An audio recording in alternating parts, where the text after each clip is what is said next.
And it is time to make the noise to start the stream.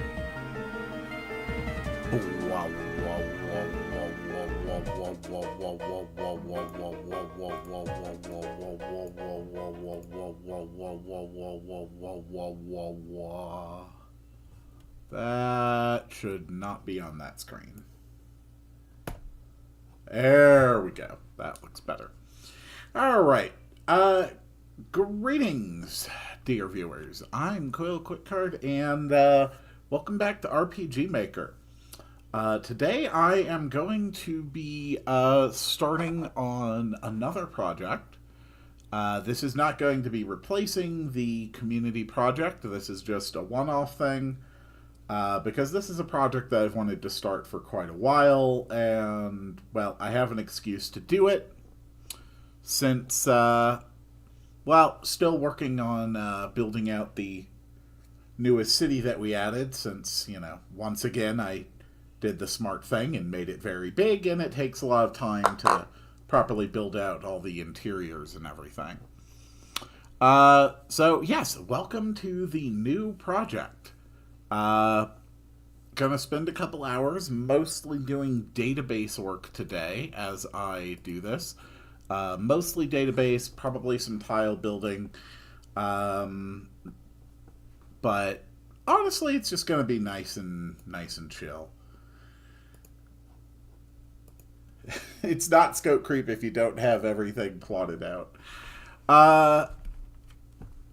With the community project, it really is a matter that I can't have it all plotted out, because I have absolutely no idea what people will suggest from time to time.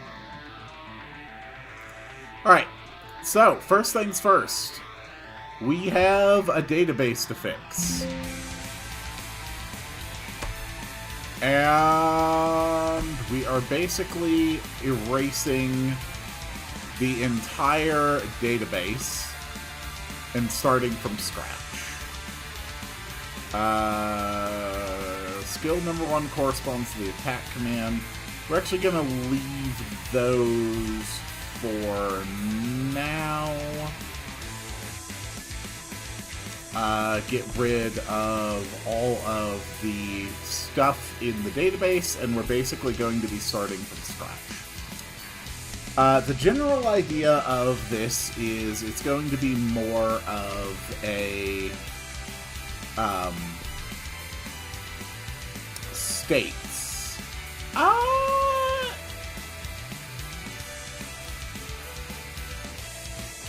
Honestly, it's probably worth erasing all the states as well. Animations are fine, tile sets are fine, common events, we'll get around to that. So, the basic idea behind this particular project is your character, washes up on, some kind of, a magical enchanted island or something like that, and is trying to survive. So you gather materials, you create, tools and weapons, fight off enemies, basically wildlife and whatnot. The main thing, the main key feature about it is going to be in how the actual equipment works. The skills and abilities that a character has are going to be dependent on the weapon that they have equipped. So if the character's got an axe equipped, then they've got access to the skills that come from the axe. If they've got a fire axe equipped, then they have access to the axe skills, plus they have access to fire skills, and so on and so forth. So the equipment that you have is going to determine what skills you have access to. As you use the skills in a particular tree of skills, a certain number of times you gain new skills and your stats go up. So that's basically, in a real short version, the way that this is all set. So, let's start by working on our types here. So, we're going to need, several skill types. We'll just set that to 20 to start. Don't really know what the plan is clearly as far as armor goes, but I know that we are using We have weapons, and we have armor. And we really don't need any more than that, I think. As far as armor types, actually accessories, which are probably going to be more like equipable skills. But for the time being, or in the early days of this project, we're just going to call that accessories. So we've got magics, we've got specials. No. So, what types of damage are we dealing with?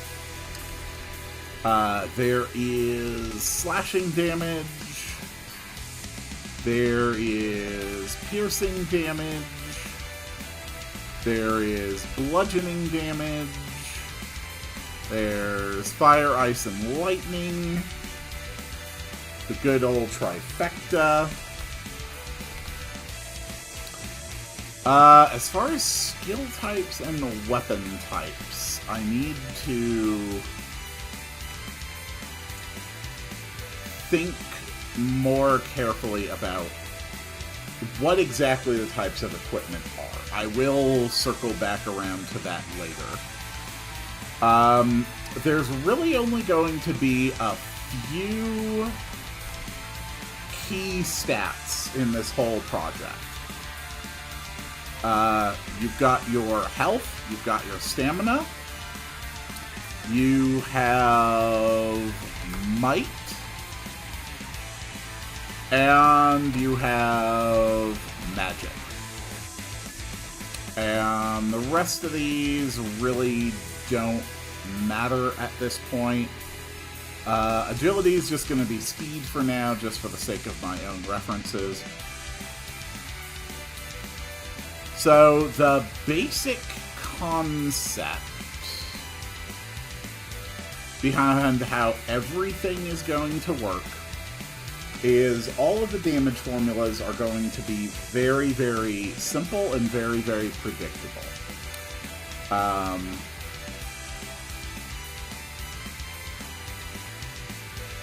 Honestly, for just my own purposes, it's just going to be easier to keep track of it if we just call it might and magic. So the way that all basic attacks are going to work is it takes double your might stat and then subtracts the opponent's might stat. And then anything that deals magical damage will follow the same formula. And we'll put 10% variance on it. We'll just turn off, like, critical hits, basically. This is the basic damage formula that's going to determine everything within the project. It's 2 times the user's offensive stat subtracted by the base value of the same stat on the target.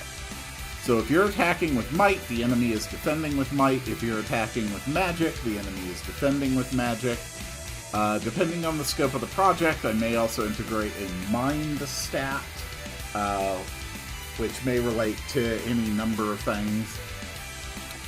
So the big problem with this project is not knowing exactly what type of things would be especially useful to have as weapons.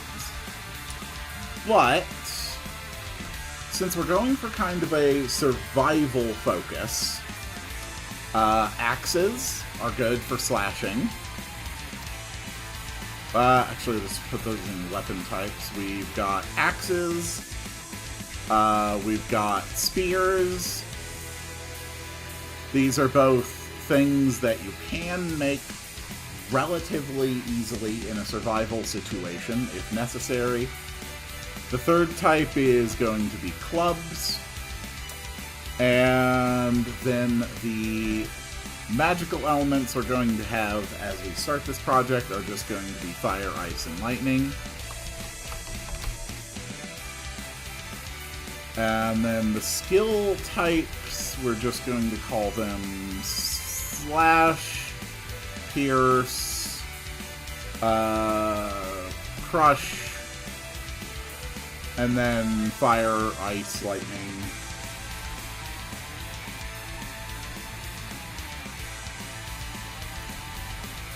There we go. More will probably be added as the project moves forward, but I mean, that's just something I'm going to be working on my own time anyway. For the time being, I've got 6 basic things. I've got 3 physical, I've got 3 magical. That works fine. So first thing we want to do is make a couple basic pieces of equipment just to start out with. So this is just going to be like the starting axe, which goes with a slash. It uses the slashing damage type. It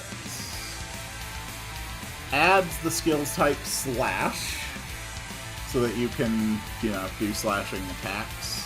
Use the slashing skills. Everyone knows Pepsi is the ultimate damage type. Yes. Yes, it is.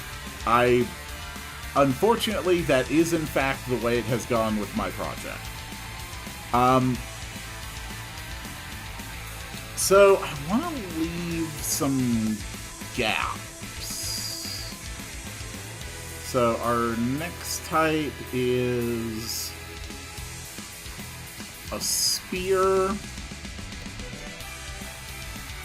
which is a spear which does a piercing animation, does piercing damage, and unlocks the piercing attacks.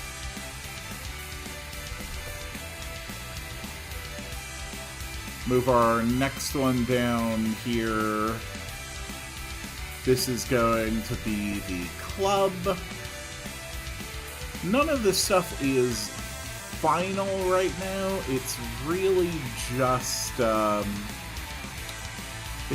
get something down that can be used as a foundation to continue building on later.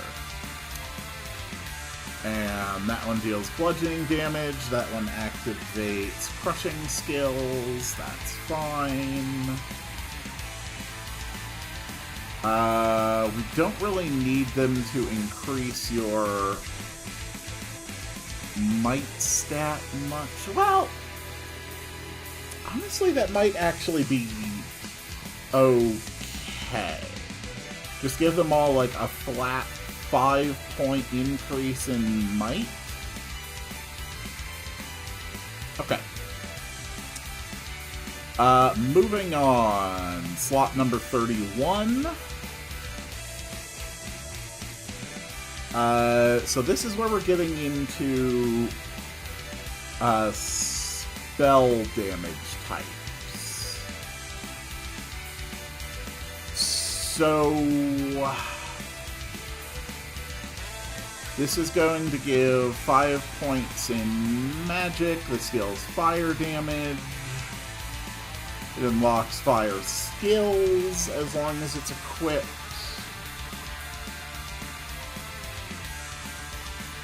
So what should it be? I've thought about a lot of things. It could be like a spell book, or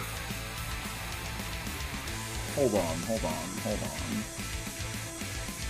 Probably not best to use the elemental icon, since we're going to have mixing and matching of different equipment types. So yeah, we've got like wands, we've got spell books. I could do staves. Hold on, let me check another one of my lists here.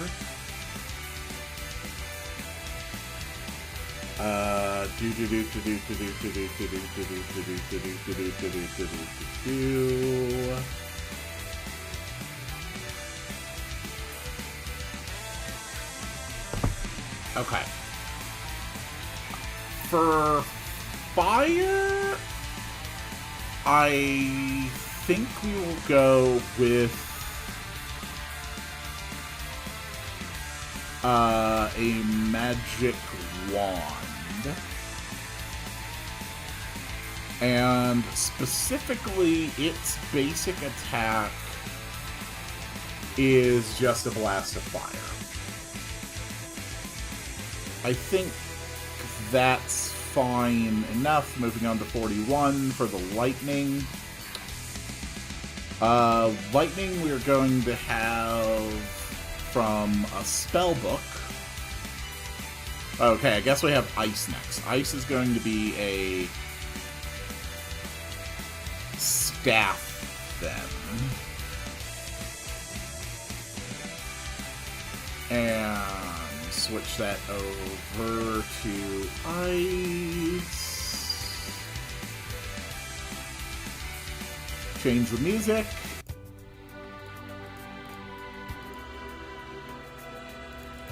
That sequence of notes right there, that is just wannabe Final Fantasy.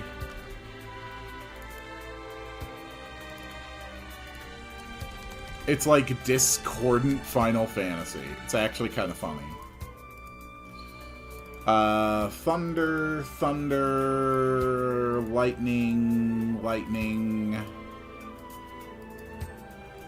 Okay, so we have a sequence of starting weapons. That's good.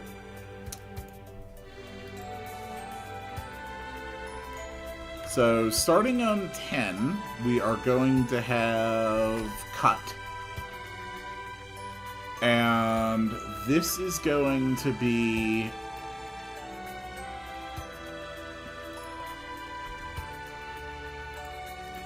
the first basic skill.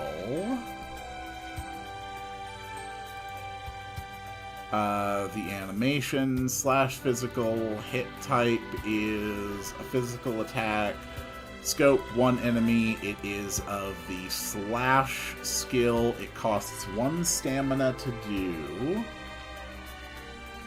We're not going to bother with any of the descriptions right now. So we have cut, we have stab,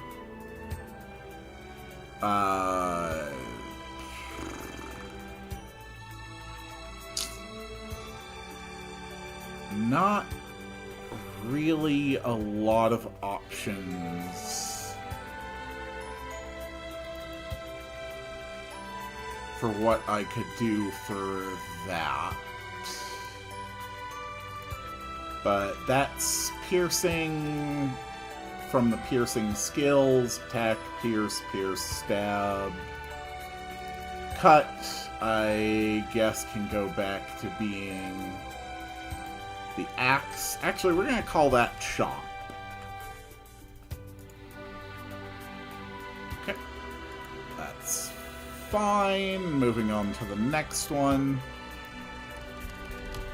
So this is the smash skill with the club. It's a crushing skill. It uses the basic physical hit with bludgeoning damage. Oh yeah, I don't really need the TP system for this project. There we go. Okay. And while we're at it, we will turn off TP display. Oh! There's literally a selection for show number of key items. Yes, I will turn that on. Turn-based, yes. Front view, that's fine. Okay. Back to the skills. So, we got Smash. Next, we finally move on to our magical skills.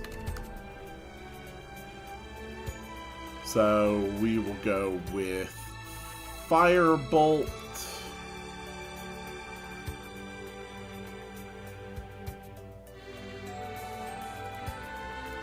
Honestly, I think I like the idea of using these better.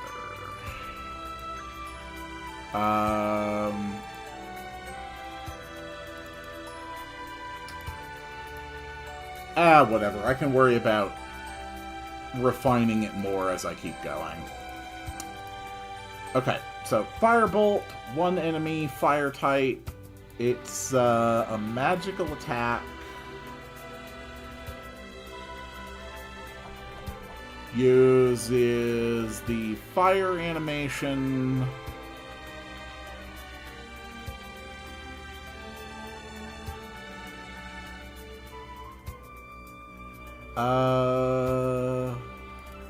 So this one, we need to use the M attack, the mat.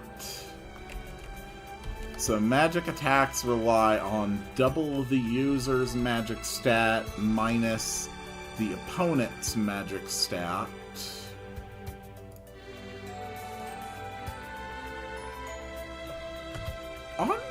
Honestly, let's just completely turn off variability on these attacks. They should be completely predictable, completely static values of damage. Colored icons for the elemental attacks? I mean, I have been thinking about that. The problem...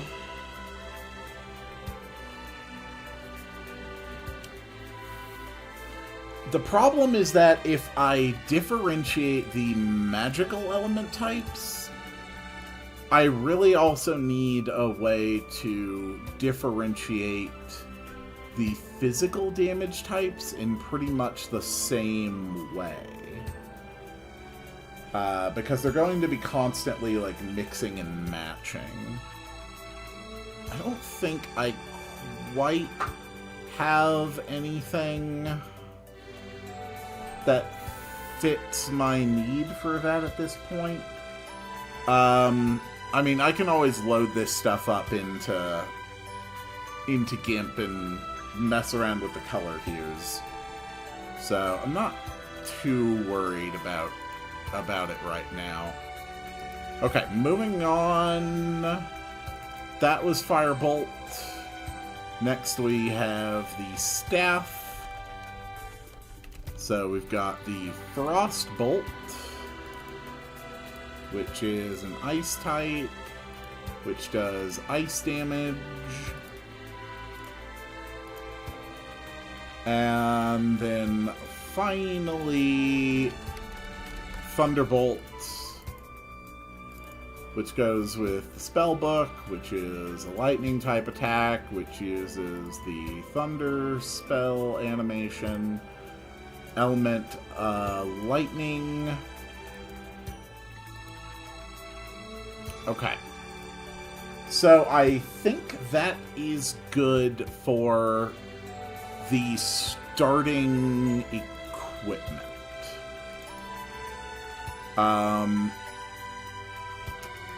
So now there are going to be common events which are activated every time that you use a skill, which is going to increase a variable which counts the number of times that skills of that type have been used. And then when you hit certain thresholds, it teaches you a new skill and/or raises your stats. And stats are going to be extremely important Because this is basically not going to have a leveling system. Pretty much the only way that your stats are going to change is through the use of skills.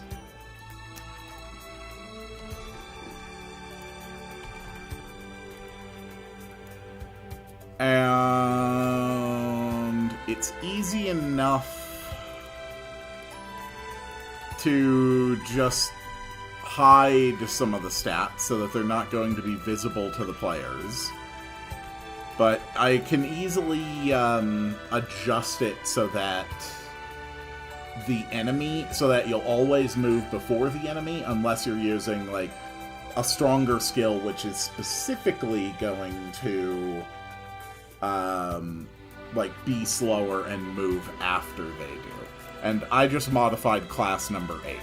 I do not need class number 8. I only need class 1. We're just going to call this Survivor for now. Target rate 100%. There's no modification to the hit rate, so we'll just mark that at 100. Evasion rate, we're not even going to worry about. Critical rate, we're not going to worry about. Oh, I'm just getting started on a new project. Just for this week. The community project's going to be back next week like normal. This is just an opportunity for me to get this going. Since it's something that I've had, you know, milling around in my head for quite a while. Boop, boop, boop, boop, boop, boop. So you can equip axes, spears, clubs, fire, ice, lightning. And since we now know exactly what those weapons are, we can go that to the terms, types. So instead of fire, ice, lightning, the types are wand, staff, and book. A world without Pepsi. Truly a horrifying fate. I mean, it's not that bad, is it? You can also equip armor, and you can also equip accessories. And you don't have any natural skill types. So that's fine. We're just gonna put out something right now. And we're just gonna make like some kind of random blah blah blah. Okay. I just want to make sure that this works as intended. There we go.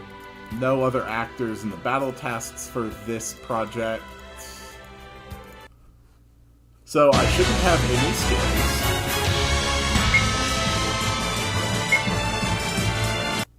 That is so damn loud. Holy crap.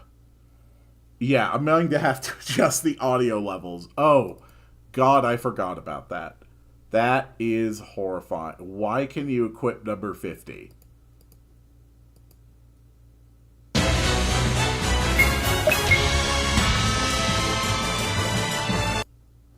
Okay, good. So that works fine. Clear the troop. Enemy, we don't need to worry about. Clear that. Weapon, apparently number 50 is not blank. I am so sorry about that. Let me adjust that immediately. There we go. There's a lot of audio I'm going to have to fix as I move forward. Okay, and then, importantly, they do need to start knowing every basic skill. So, chop, stab, smash, Firebolt, Ice Bolt, and Thunderbolt. Very important. I need you to know all of those, or it's just not going to work. Okay.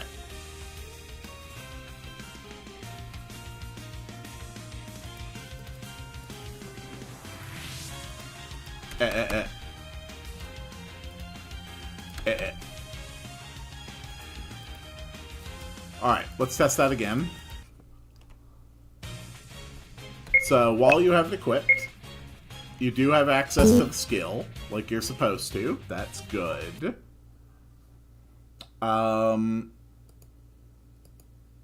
Good. Alright, now I can go back to the common events. So, this is going to be the slash counter. So the first thing that's going to happen after a skill is done processing is it is going to add 1 to the appropriate variable for the type of thing that you've been using. So we need a variable to count every type of element. Slash count, pierce count, cross count, fire count, ice count, lightning count. So the first thing we do is increase the slash counter. Whoop. And let's put on something else. There we go.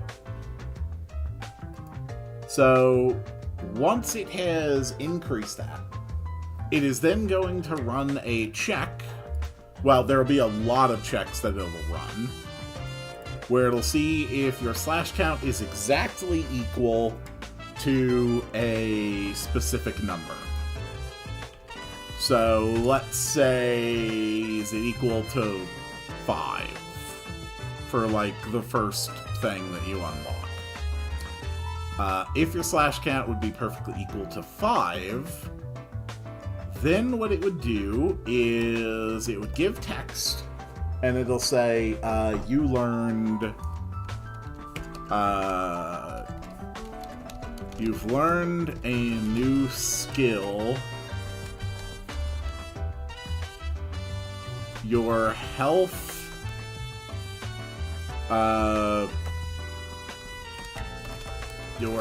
and might increase. And then we would increase for your character.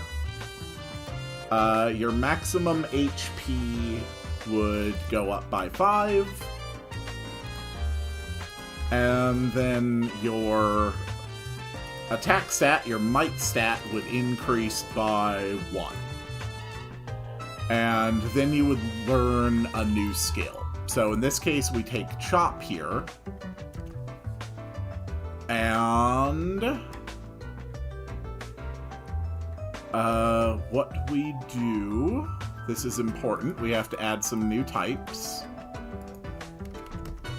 So we have bonus damage versus beasts, bonus damage versus inorganic enemies. Let's keep these in a consistent order. So the second one on the list would be the piercing. Piercing is good against beasts. First one is slashing. Slashing is good against plants. Third one is crushing. Crushing is good against inorganics, constructs, and things like that. Fire is good against insects. Ice is going to be good against reptiles. And then lightning is going to be good against aquatics. Or at least that's something that each one will get a skill that'll specialize. So for instance, this level 2 slashing skill is going to be, I don't know, woodcutter. And instead of doing regular slashing damage, I put those all in the wrong spot. Of course I did. Okay. Well, let's erase all of those and start again. So that is... I don't like how those are... Yeah. I like it when the database looks all pretty. So we have anti-plants, we have anti-beasts, we have anti-inorganic, we have anti-insect. Go ahead and make these non-plural, again, because I like a nice, clean, consistent database. Anti-reptile, and then anti-aquatic. Alright, so Woodcutter, instead of dealing slashing damage, is going to specifically deal anti-plant damage.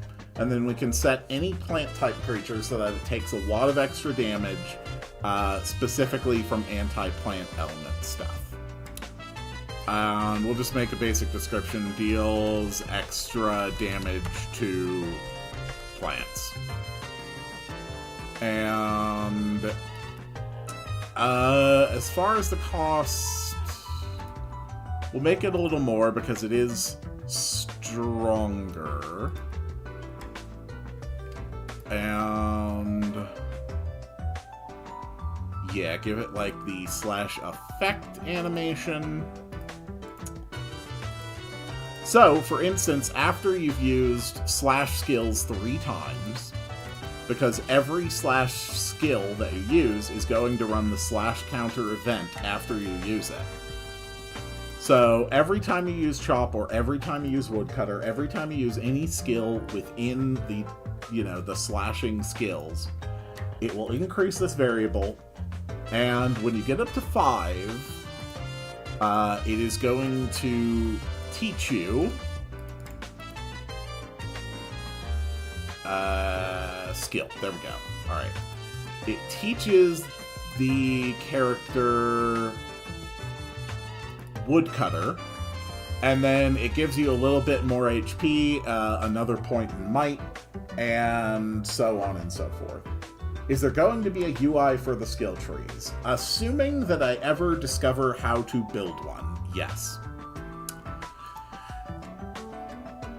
This is a project that's probably going to be worked on off and on over a period of a couple of years, I would imagine, so something I can worry about later. I just want to make sure that, for now, like, the basic concept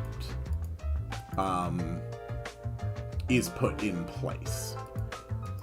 So, you learned a new skill, your health and might increase. That's good.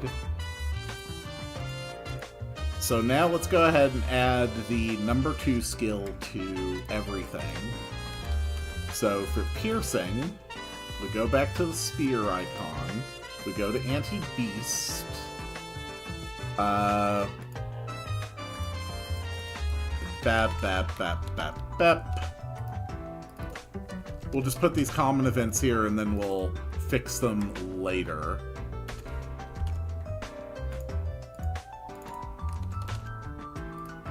The point is, at this point, the goal is really just to have a foundational starting point that I can build off of later. Quill, I really want you to play Mindustry. Mindustry, you say?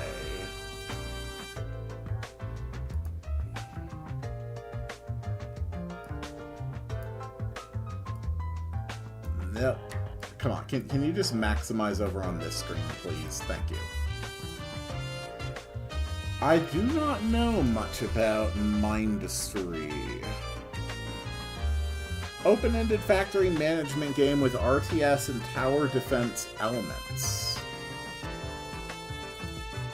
That is a lot of lines. Create elaborate supply chains to feed ammo into your turrets, produce materials to use for building and construct units, command units to capture enemy bases and expand your production, to spend your core from waves of enemies. Play through the campaign alone or with your friends in cross-platform multiplayer co-op and challenge them in team-based PvP matches. This is an interesting... This is an interesting concept.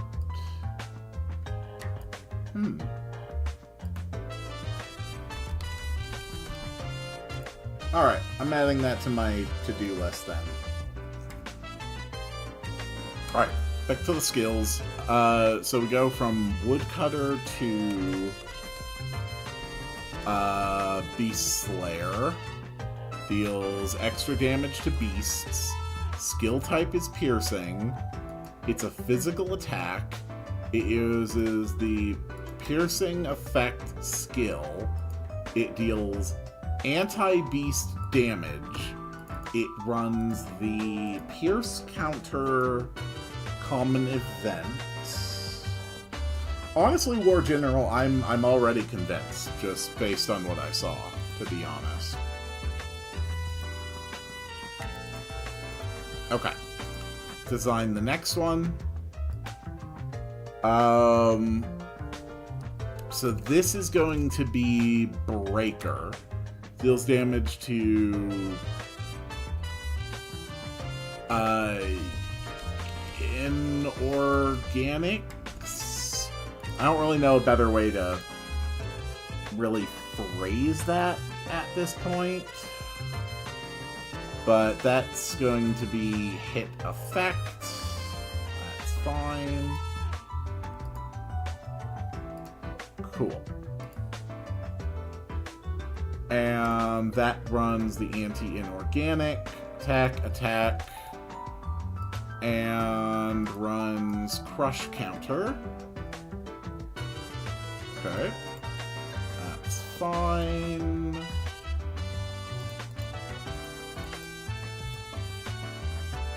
So, for the fire, we're going to call it... What do I call this? What do I call, like, the anti-insect skill? That is a very good question. Bane of Arthropods. I mean, you got a good point there. Bane of Arthropods. Okay, in lieu of a better name for the time being, we are going to just call it Bane of Arthropods. That name is definitely not going to stick around, but it's hilarious for right now. Okay, this is the staff weapon. It is ice type. It is anti-reptile. It runs the ice counter. It will run that animation. Oh, right. Don't want to forget my descriptions. Deals extra damage to insects.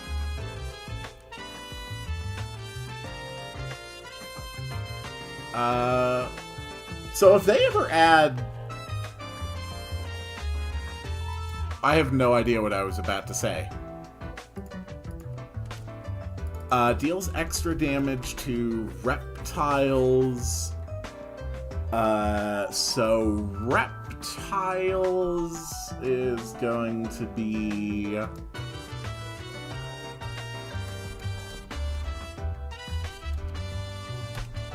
Blood Cooler. Yeah, because each one of these can be representative of a verb. Oh, this says woo cutter, not wood cutter. No, I do not want it to kill people who woo. I want it to kill wood. So you can be a woodcutter, you can be a beast slayer, you can be a breaker. Blood Cooler. Honestly, that's a pretty decent name.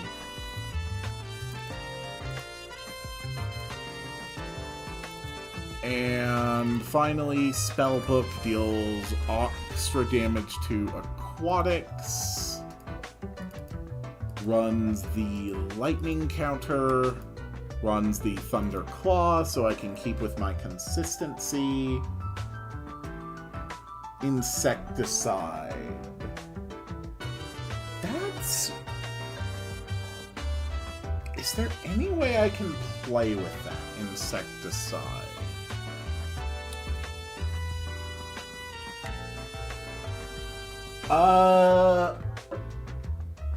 Hold on. My brain is calling up and combining various root words. Okay.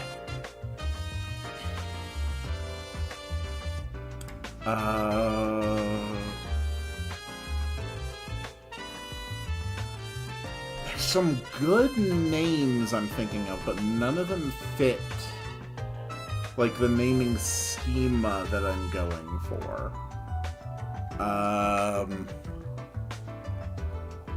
Oh. Of course. We just go with Exterminator. This is once again something that can be representative of a noun, a person who does exterminating, but also to be, like, the thing that they are doing. The same way that one can be a woodcutter or be doing woodcutting, you can be a bee slayer or be bee slaying, you can be a breaker or be doing braiding, you could be an exterminator, you can also be exterminating. Exterminating works fine. Yeah, that's fine. I mean, bee slayer doesn't have anything to do with, like, actually stabbing something, so that fits. That fits the, yeah, that fits the naming schema. Okay, it's Exterminator. I'm afraid Bane of Arthropods is no more. And then the Thunderbolt deals extra damage to aquatics.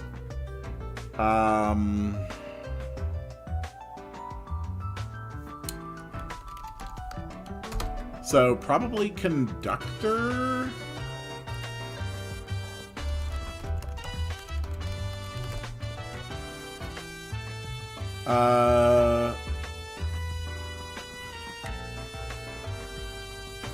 Yeah, Conductor. It doesn't perfectly fit the schema, but it's close enough. The point is that I have, like, you know, at least 2 skills in every single area. It's enough to work off of as I go forward. Let's go to our next track. And then we will get the first bits of this done. So the Pierce counter. So first it checks the Pierce counter. If the Pierce counter is equal to 5, you've learned a new skill. Might, health and might increase. Specifically, you learn Beast Slayer, and then it increases max HP and attack. For Crush, we increase the Crush count, then we check the Crush count. Then we learn the skill Breaker. And again, it's HP and attack. Fire counter, it varies very, very slightly. This raises fire count. You learned a new skill, health and magic increase. So in this case, when you're using magical skills, it is specifically raising your magic stat, not your might stat. So, if you don't go for, like, a bit of a well-rounded character, you can actually find yourself really screwed. Like, if all you ever do is focus on might and might skills, physical attacks, and eventually go up against something that uses magic against you. Because the magic stat is both the offense that it does and also its defense against it, you're going to take a lot of extra damage from that because your magic stat is very low. And armors and accessories are basically going to be used to fill in those gaps, to fill in the areas where you're weaker, or potentially to make yourself even more ridiculously powerful. And with this as the base for the magical side, now we have the ice count variable. The ice count variable learned a new skill, health and magic increase, blood cooler, and that all looks right. And then, of course, the lightning counter. Jack of all trades, master of none. Well, the basic idea is that you could build your character pretty much however you want to, but there will be trade-offs unless you're willing to do like a decent amount of grinding. So that's lightning, lightning, magic conductor, ice, ice, magic, blood cooler, fire, fire, exterminator, magic, crush, crush, might, breaker, pierce, pierce, might, beast slayer, slash, slash. Okay, that works fine.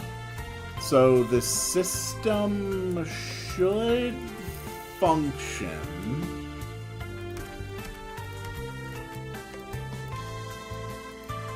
Okay. So let's make sure that it starts... Let's make sure that it works as intended. So you can, like, talk to this person and they'll give you an axe or I don't know, a spell book or something. And then we'll have another thing here that you can talk to in order to start a fight, which you can escape, and you can also lose. Alright. So this is about to be really loud. Actually, no, it's not about to be really loud. We're going to stop it from being really loud.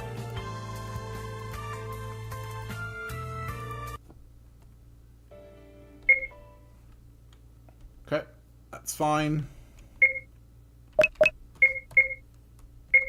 So we equip the spell book, let's say. And now you have lightning skills.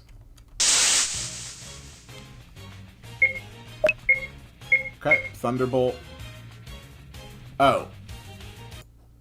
Oh, it's still trying to start me with a party of 4.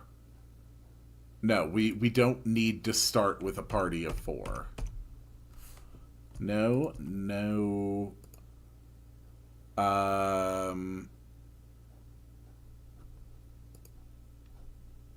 Okay. There.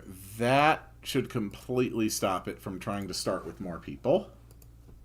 Basically, I just want to check that the system functions as I intend it to.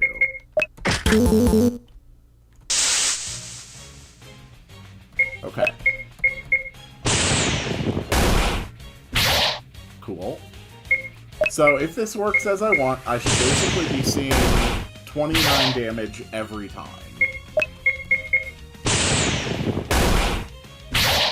Good.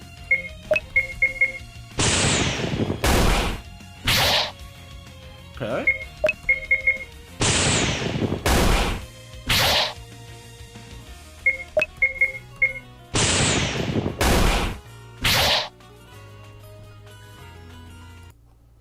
Okay, why did that not activate?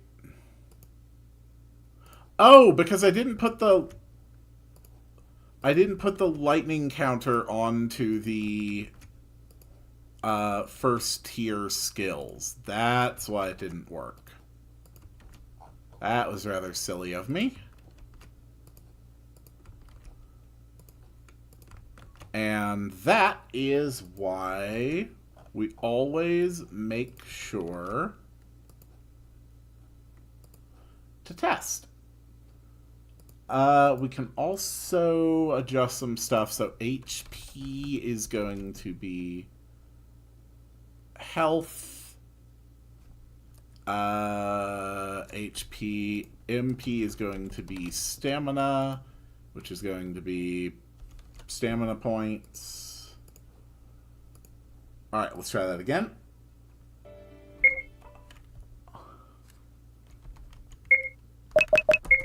Alright, so the stats are exactly how I want.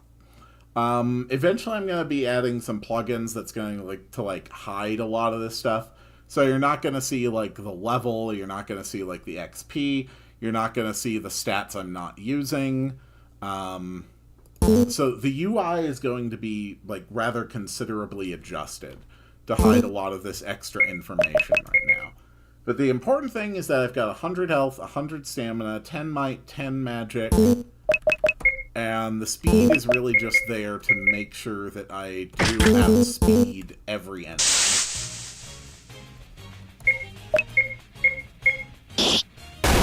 Okay. Good. Okay. So on my next one, I should learn a new skill. You learned a new skill, your health and might increase. Okay. So now my max is 105. My stamina remains the same, but I've gained 1 point of might. And now let's check it with the spell book. Good.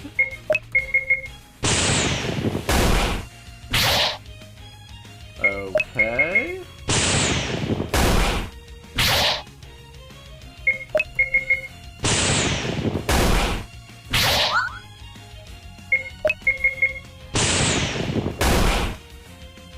Learned a new skill, health and magic increase. And now my max HP is 110. Maximum HP maximum stamina remains the same. And my magic has gone up by 1. Okay. So that functions. That functions exactly how I wanted it to. That is excellent news. And so now you see the basic idea of how this system is built. Basically, the weapons that you equip are going to determine which skills you have access to. Those skills, as you use them, increase your stats and give you new skills. As you keep going, there will be weapons that have, multiple types of things. For example, there's an axe which can do slashing, there's a spear which can do piercing. You keep playing and you might get a sword, and the sword will let you use both piercing and slashing skills. Or you might find, a spell book, or you might find like a fire axe, and that'll let you do fire and also slashing. Or you might find like a frost mace, and now you can do, crushing and also ice. Or you might find like, the Tome of Storms, and it lets you do fire and ice and lightning, and so on and so forth. And that's the basic idea that I have come up with.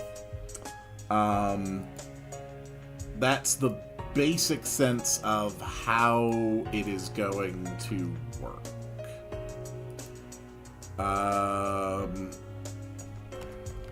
Okay.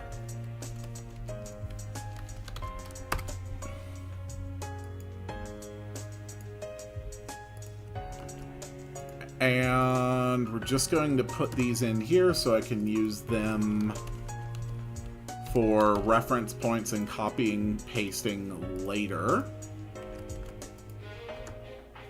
How big of a stat deficit will the armor cover? I have no idea. It's all very nebulous right now. At this point, I really don't have any of this stuff, like, definitively dialed in. This is blood cooler.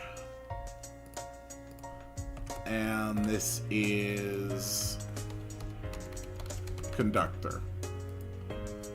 And I do want a sound effect. I do want, like, a happy sound effect when you do learn a new thing. Like, it should be an event. Or I could just play, like, a crazy sound thing.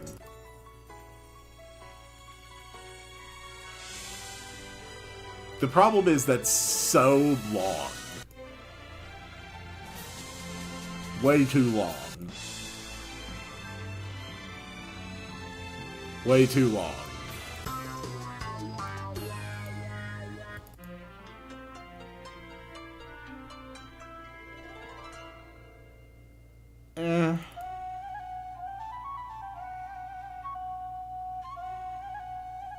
Oh, that's an interesting one. No. Ooh! Ooh, I think I like.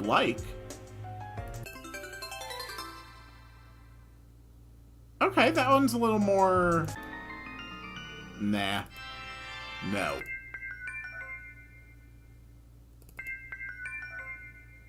Ooh, okay. Refresh or like?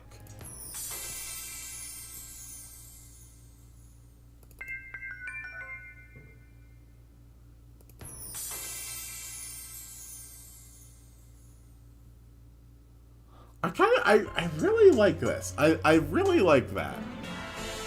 No.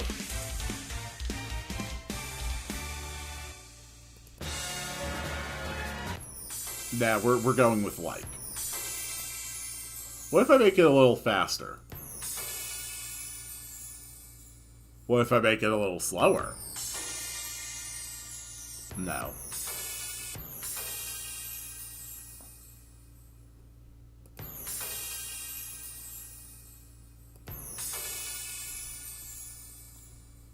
Hold on. Is this the right one?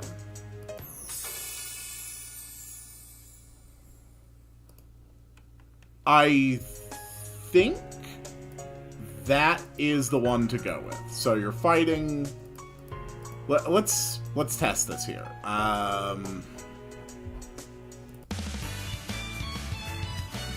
So, like, you're in a big fight.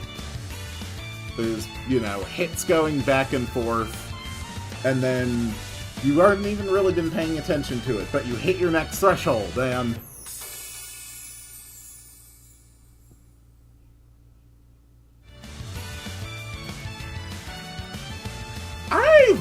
I think that's the right one for me. But this... Yeah, no, this one's better. This one's better. Okay. So, add the sound effect. Now I have a, like, skill up, thing.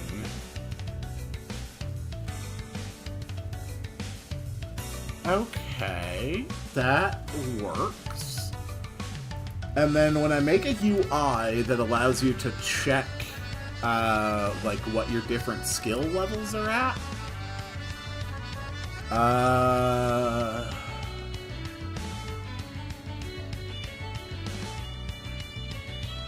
yeah, I guess that's fine. I guess that achieves its purpose.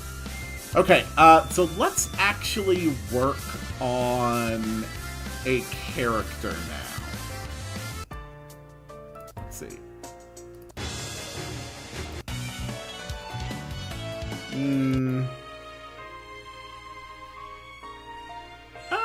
Yeah, that's fine. Alright, let's work on the character creator. So I want both a male and a female version that you can choose from when you play. So, what is the most, like, just basic? Because when you start, you should basically be wearing, like, little more than rags, ideally. But I also just don't want to just, like, straight up start them out, like, nude.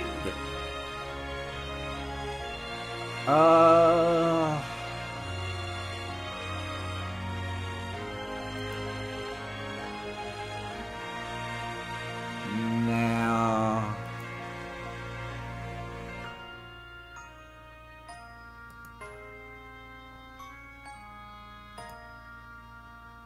Honestly, I think this one works. I think this one works okay. So, boy, we need to put you into something relatively similar.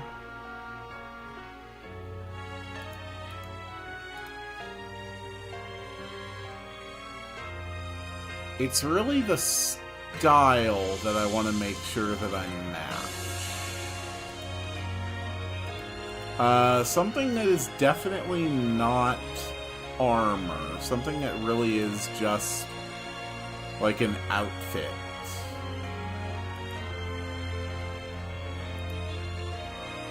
Okay, I think that works. Okay. If I just make the whole thing this color,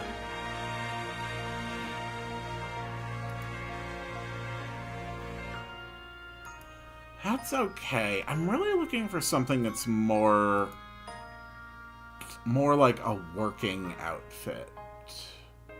I think this one is just a little too casual. This one would actually be okay if not for that, like...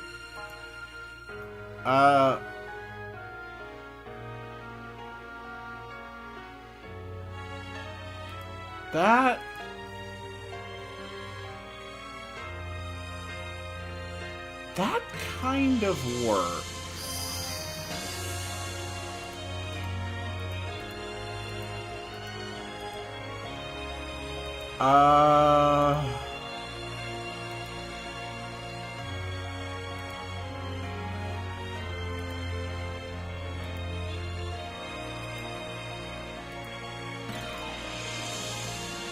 No. They're... Hold on, they both have like just a straight up uniform style, I think. Yeah, there we go. Okay, this is what I've been looking for. Something that would be like the same for both of them. That works perfectly. Okay. So... let's give it like a nice dull main color.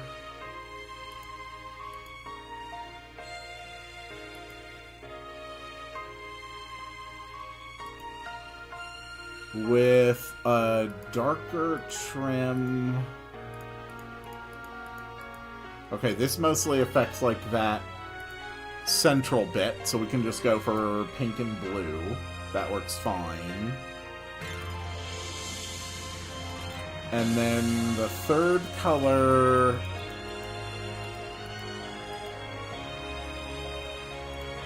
again, that works fine for pink and blue. No, that one changes like the shoes. I don't really want to change the shoes. Okay, alright. I think this works.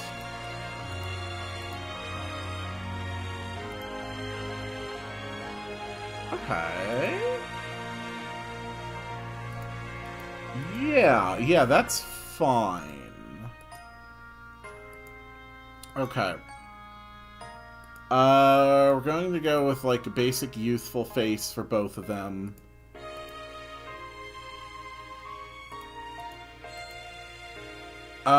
A little darker on the skin.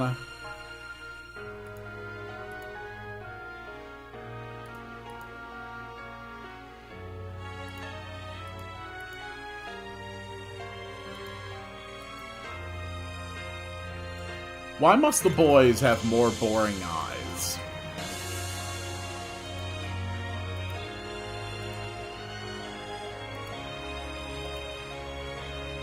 That's closer.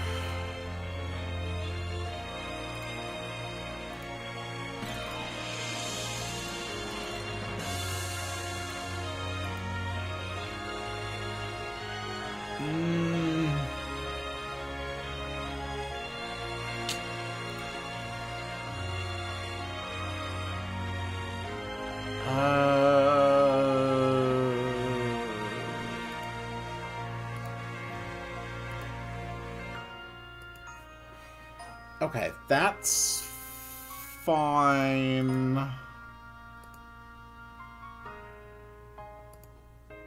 Give them that eye color. There's no hazel. No, there really isn't. The eye colors, the default eye color selections are not particularly good.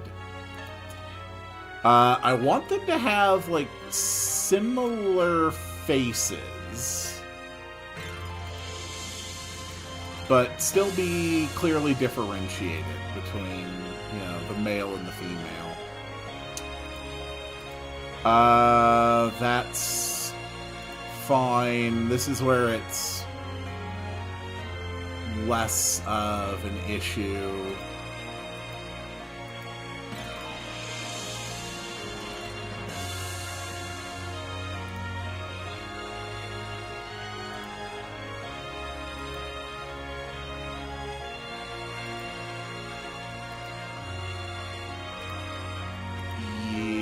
That's fine.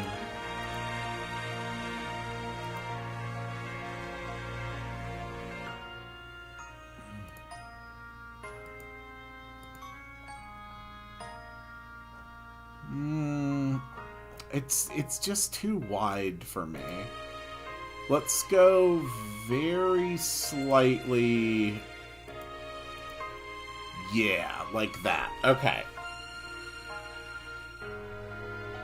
That gives us the boy and the girl. Hair... Okay, this is where it's going to get complicated. I really want to go for something...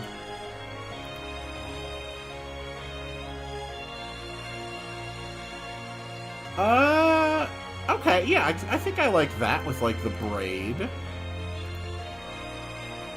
The boy...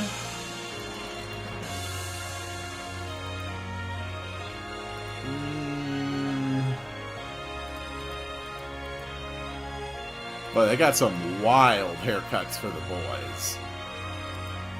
Or I could just have a giant thing of hair growing out of the back of his head and nothing out front.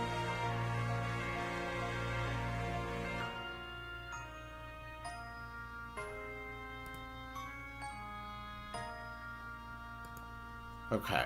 I want something that's a little more unkempt. So they're kind of supposed to be like, you know, like you're stuck on this island or something. You're probably not going to have the time or the interest to, like, make sure that your hair is all perfect and pretty, you know?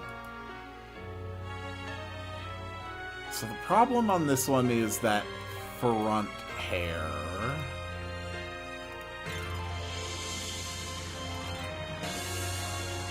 Okay, that's got like a nice... That one's got like a bit of a messiness to it.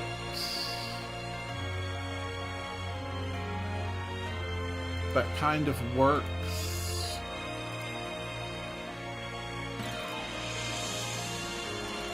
I think that's the one I want. There we go. Okay, something a little wilder.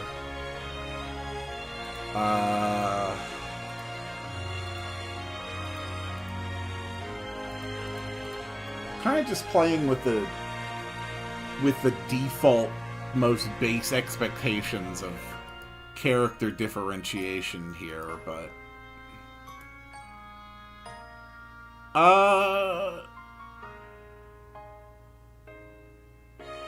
I mean, that works.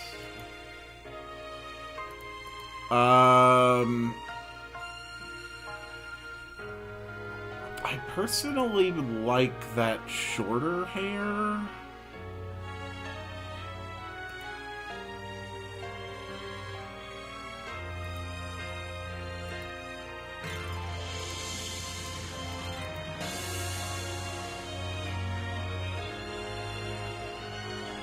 That might be about the best I can do.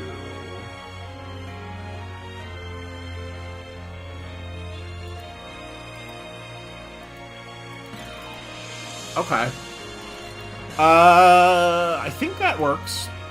Now we just need, like, a proper hair color for both of them.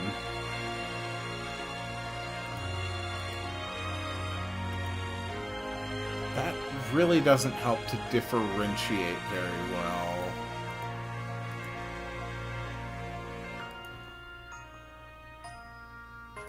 I really do think I'm gonna have to go with the longer hair.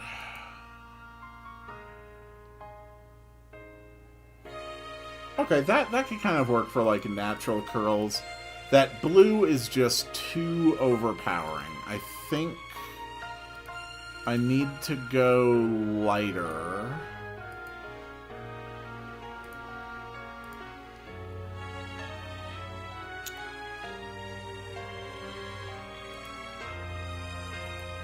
Is that too light? I think that's too light.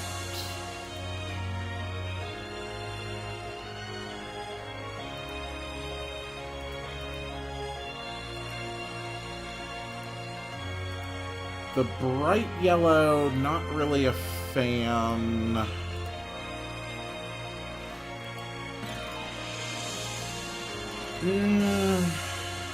Basic brown hair is just kind of boring here.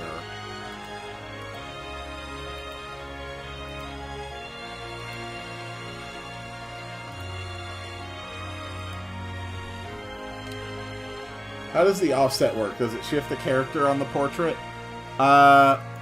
No, it just shifts the part that you're working on. So, you know, just in case I really want her to have her hair a lot lower. Or a lot higher. Unless... Oh. Oh! I didn't know you could do that with the faces. Oh, no. I'm not actually making it bigger. Okay, I'm just shifting the position of the face. Oh, God, I thought I was stretching it. Oh, that's horrible. Oh, no. I could give them both elf ears. Just to be a little more different.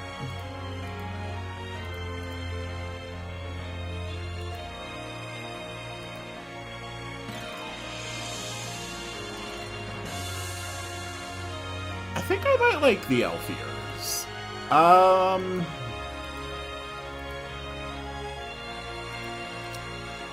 I think it would be more fun to differentiate their hairstyles.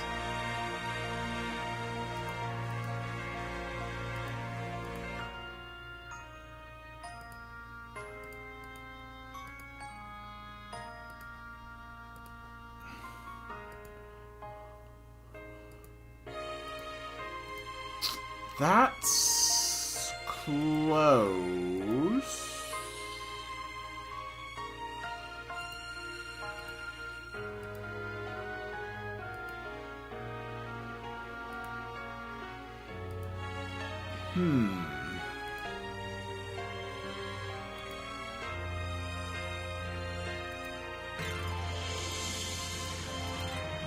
I think this works pretty well.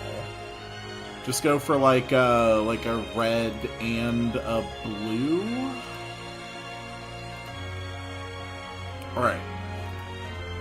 So we're going to call this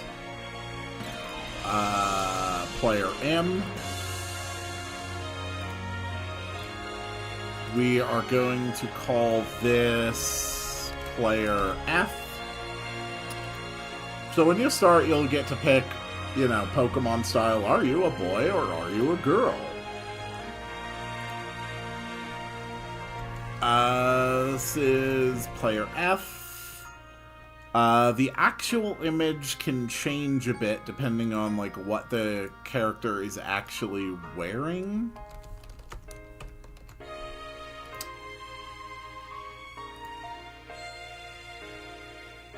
The player M, put that here. And that's player M. What if I want to be an Apache attack helicopter? That's DLC. That's DLC only. Actually, that's DLC only, but also you have to have, you also have to have gotten the pre-order bundle. Specifically, the Deluxe Edition pre-order bundle. You have to have gotten the Deluxe Edition pre-order bundle, and then you also have to get the DLC. And if those three conditions are met, then you can play with your gender as Apache Attack Helicopter. And we're going to create the player F template and the player M template. Just so I can load this up later, go for different facial expressions, stuff like that. Alright, so I actually have a character now.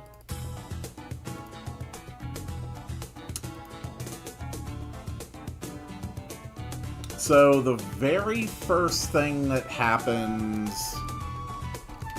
is the starting void. And it'll ask, are you a boy or are you a girl? And you'll basically just select whichever one. That's starting void. We're going to run an interior tile set so I can just make it all black.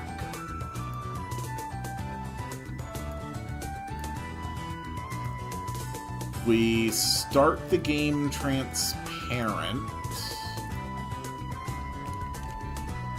and we will start with boy over here.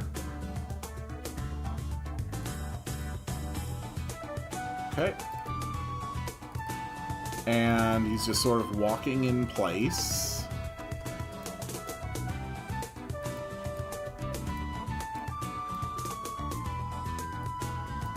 Move them all one slot over.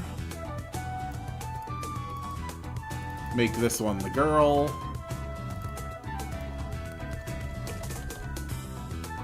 Okay. We have an auto-run event that starts up when you play. And it'll just say, will you play as a boy or a girl? And we'll say boy or girl.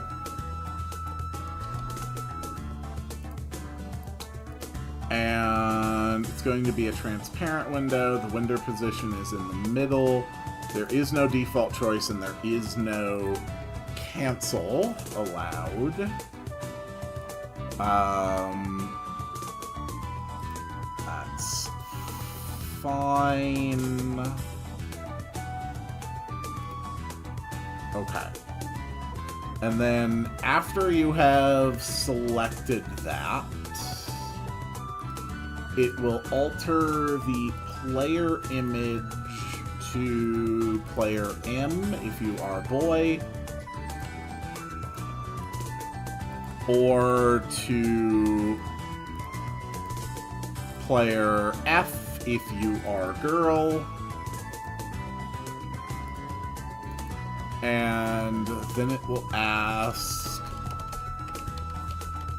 what is your name?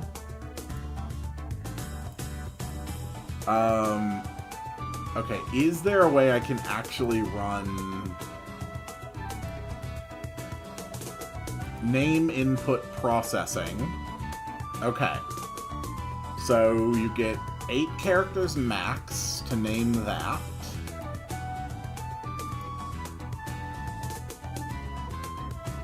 Okay.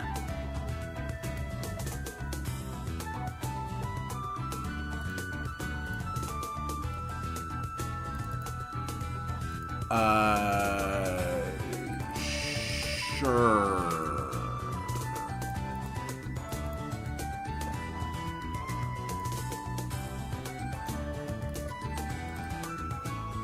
We'll just make all of that.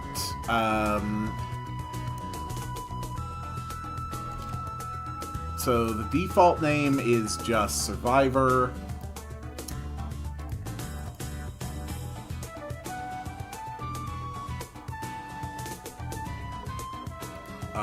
Change the image.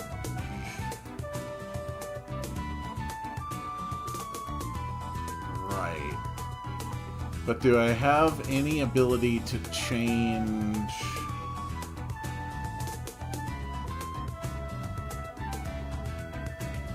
change, like, the fates and, like, the faces and stuff?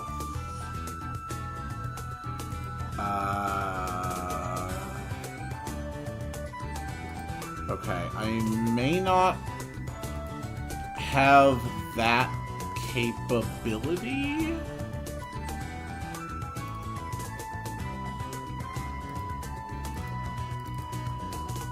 So I think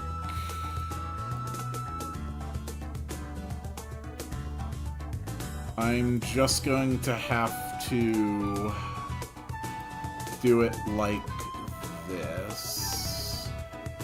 That way we can at least change the face.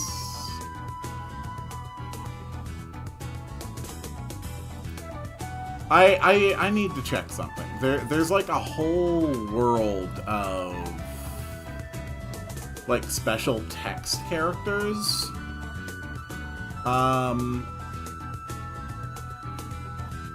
So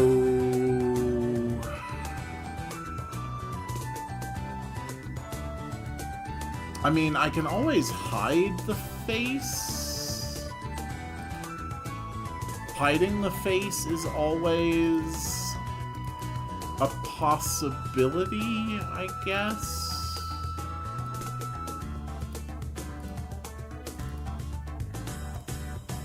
And then if we want to put their name there, can we display the name as /in1? So /in1 test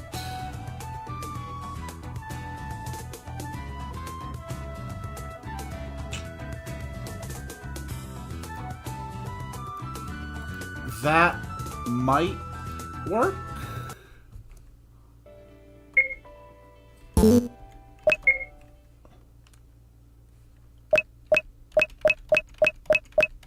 Okay.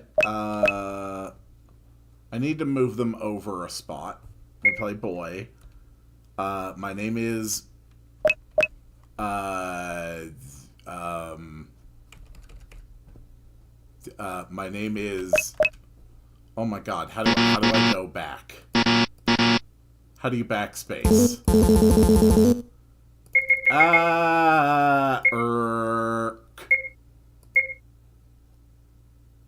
No, that did not work. Okay.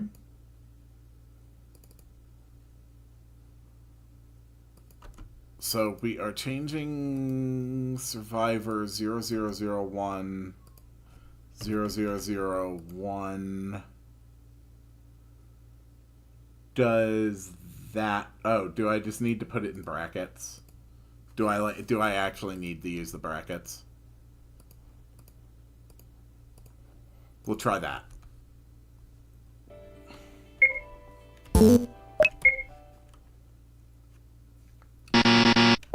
Okay, we're gonna be a girl. What is your name? My name is... Boobs. Okay, so I can get it to display the name of the character that is talking.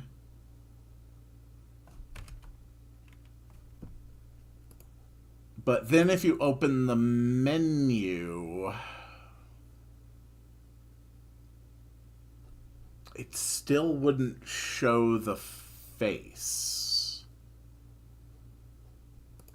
I would like for at least the face to appear. Is there... There's probably a plugin that can do exactly what I want it to. That's good enough for right now, I think. Okay. Yeah. I think that's okay. So I've got the basics of the skill system and how this functions. Did you make all those different pixel characters, or do they all come default with the program? Everything you are seeing here is default assets. Let me check my list of stuff here. Oh.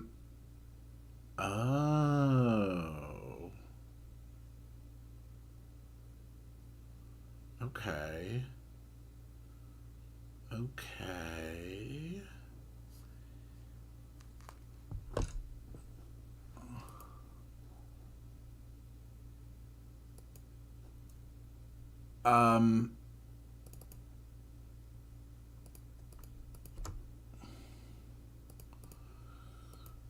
So if I don't set a default, then you have to like hit a button for it to even highlight any of them. And I'd rather not do that. Yeah, I'd rather have at least something visible on there.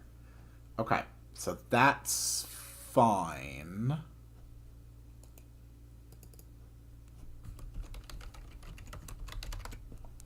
All right, let's get our first look at the,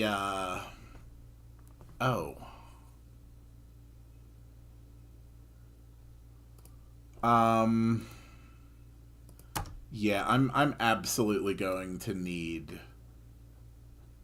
I'm going to need a way to differentiate if you're a boy or a girl at any different time.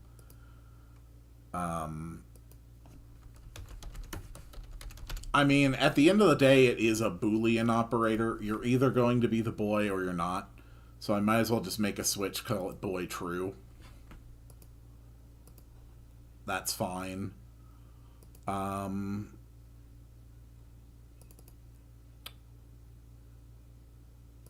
Yeah. So then if boy true is on... There's going to be so many damn places where I have to create text conditionals like this. Boop. And Here, it would instead display the girl's face. Boolean is such a silly name for something as simple as an on-off switch. Oh, Sheeny! Hello! I think this is one of the first times you've ever actually commented in my chat. Are you a boy or a girl? Lurking while I grind a little more in Dark Cloud. Well, if you're going to be lurking... I play that one all the time. There you go. Some music to make your grinding a little more fun. So, basically every time that I am manipulating the character sprite to do anything, or anytime I'm having the character speak, I'm pretty much just going to have to run an event just like this one in order to differentiate between the male and the female condition. Not for long, though. It's like 3 a.m. Took the night off from stream because exhausted. Yeah, you know...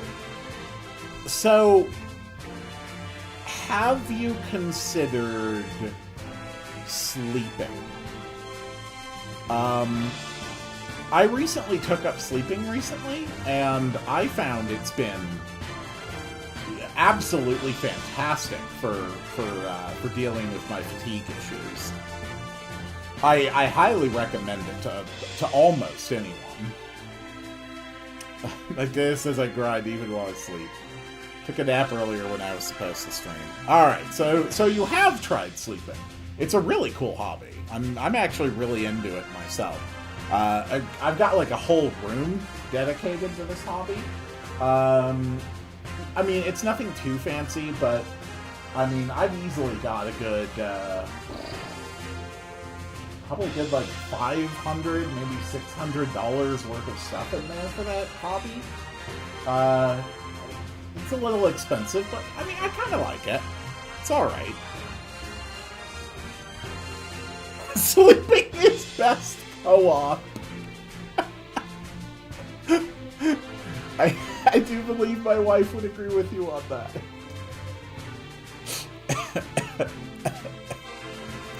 Oh, that's really funny. Alright. Let's actually start building a map. So, this map, it's going to be raining. Like, we're dealing with a straight-up storm.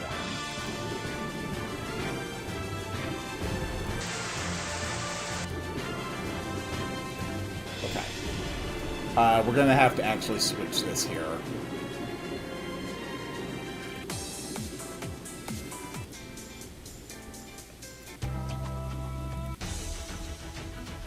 No.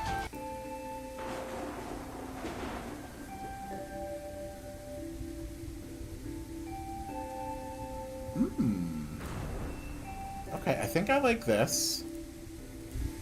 We need to make the storm louder. Okay. That works. Hello, Rainbow!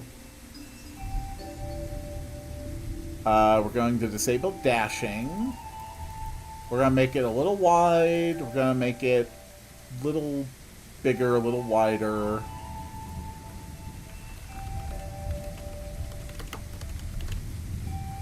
So, the way this is going to start is that you've basically been shipwrecked. Somehow you got separated from your ship, you have washed up here in the middle of a storm, and you're pretty much stuck here on this island, and you're trying to survive.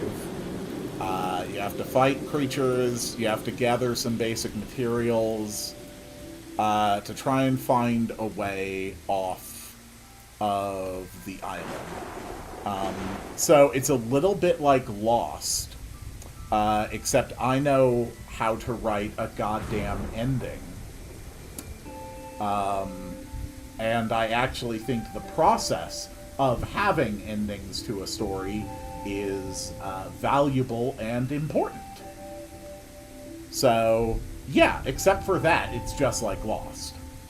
I never watched Lost. I only know its cultural reputation. That means it's okay for me to mock it. Alright, so we're just gonna arrange like a coastline, yada yada yada yada. It's fine.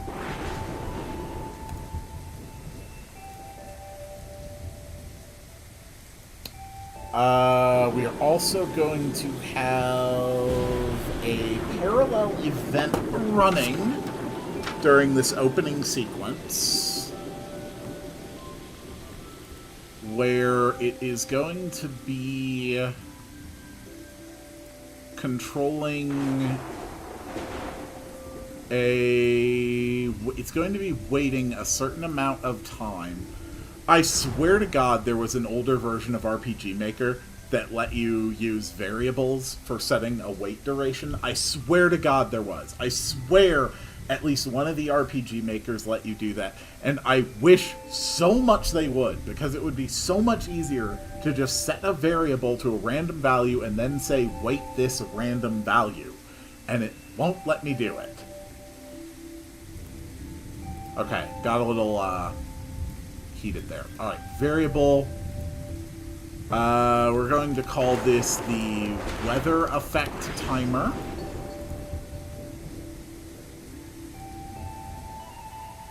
And that's fine. But we don't need a conditional. What we need is variable control. But it wasn't in MV either. I think it was as far back as XP.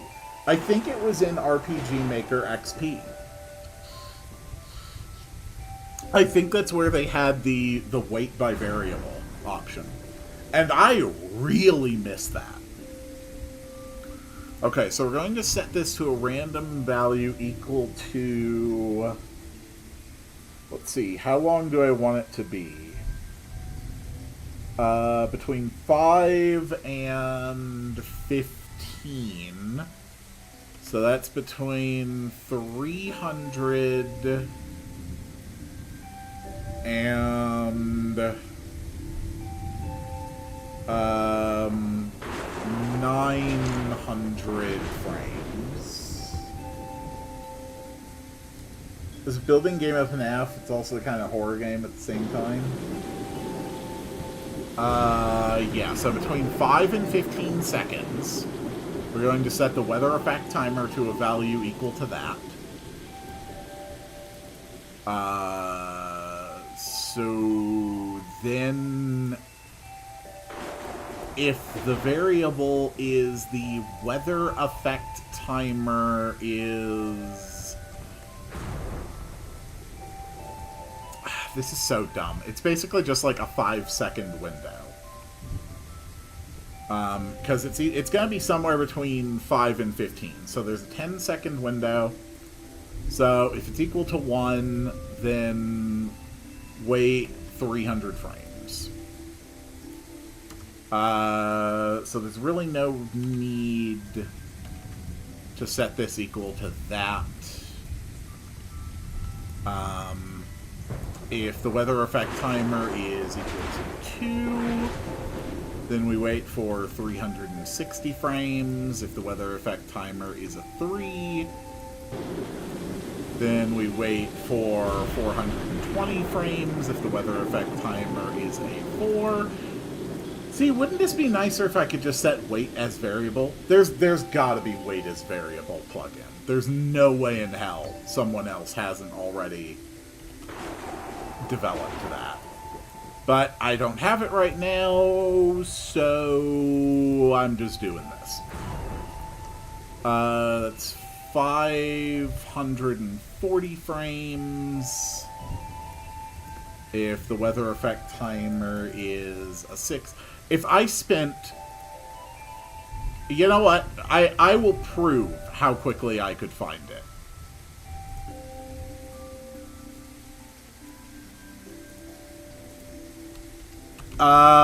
RPG Maker MV wait variable plugin. Weight by variables.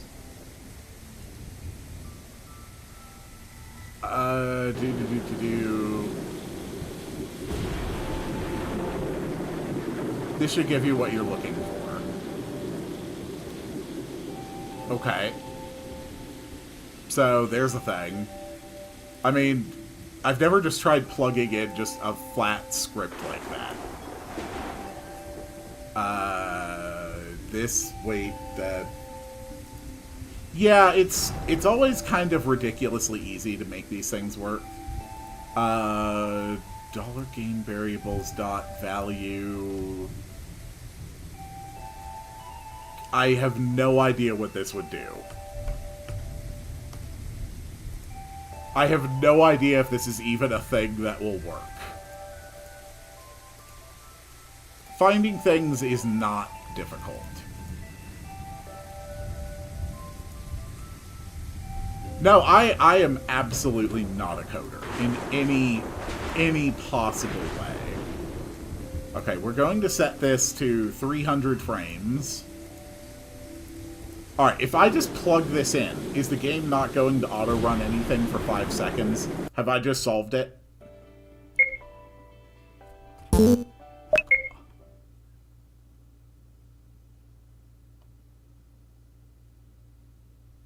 Okay, so I have a valid weight by variable command. What are the timestamps on that? How long did that take? That was less than 3 minutes. Alright, so screw all of that. And we're going back to the original plan of between 800 and 900. It's going to wait that many frames, and then it's going to drop thunder and lightning and flash the screen. I am not a programmer. I am not a coder. But by God, I know how to Google, and I know how to read script well enough to do something that simple.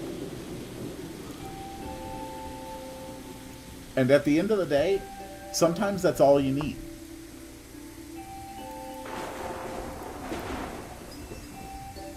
I just realized how insanely helpful this would be in the community project.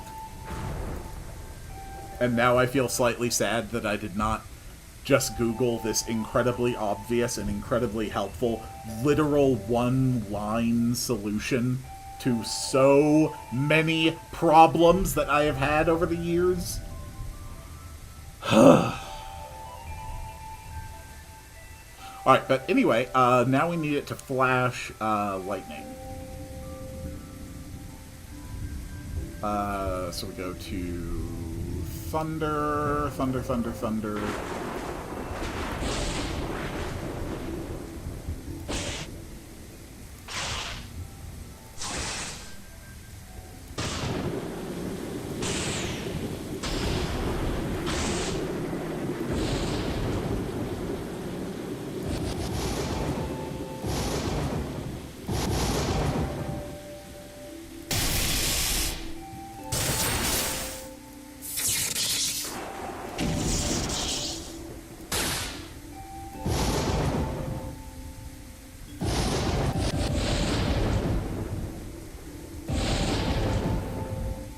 Yeah, that's the one I want. I want that. And let's count. 1, 2. So then we flash the screen completely white for 5 frames. Okay, that's fine. Really need to remove this from my testing. And then we're going to transfer the player to the starting beach. Well, we're going to fade out, transfer the player to the beach. We are going to tint the screen night. We're actually going to go for a very deep night.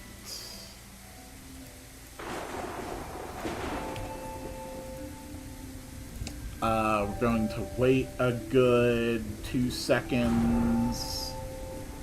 Now we'll make it 3, and then we fade in.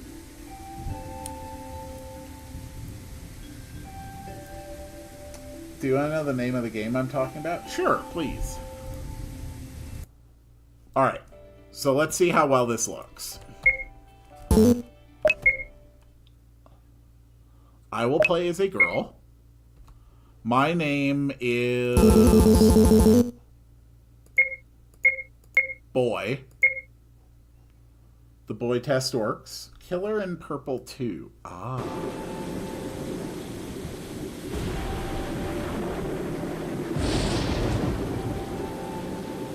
That is a lightning flash. That's a lightning flash.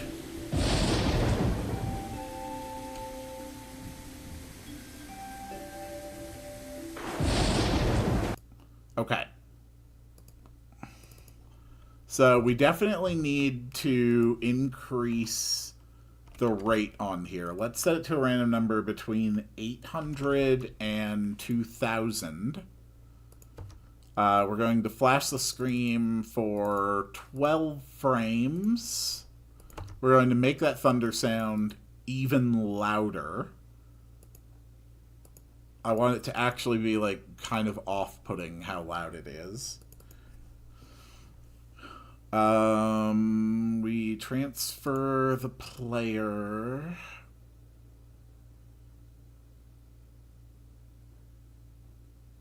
Okay. And then we also have to turn off the transparency for the player. You're basically William Afton, and you have to run the restaurant, and you have to get Kitten into a trash compactor and sell it to a burning garbage at the dumpster to get money. And when it's nighttime, you get to survive the animatronics you bought. Interesting. Alright. Whoops. Stop trying to autosave. I do not need you to autosave. Okay, so we tested Boy the Girl. So this time we are going to test Girl the Boy. And that did not work.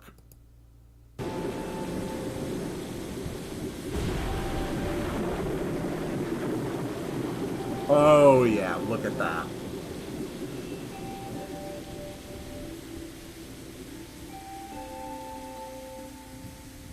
Okay, waiting for the thunder and the lightning.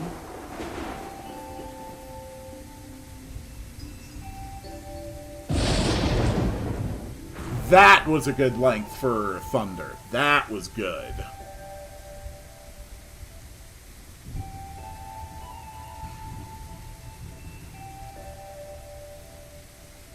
Okay, now it's definitely taking too long.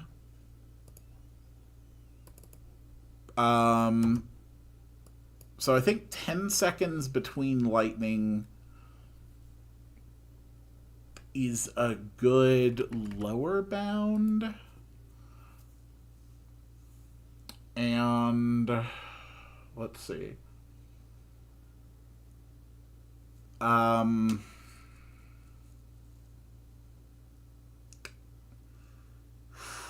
15 seconds would be 900.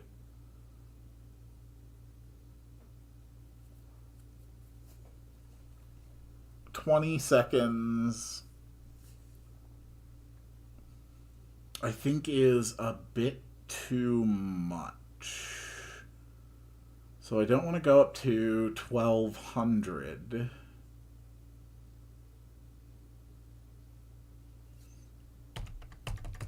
So I think between 600 and 1,000 frames is a good length of time.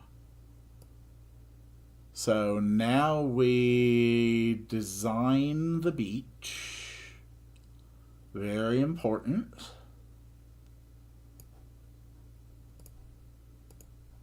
Okay.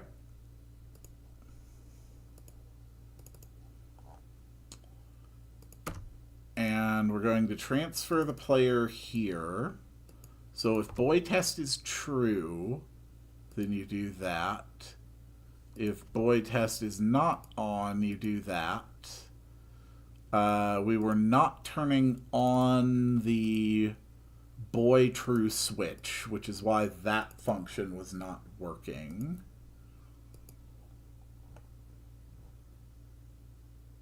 And then we actually need another boy check again immediately. And this time specifically for movement. Because if you are a boy, then you need to change the image to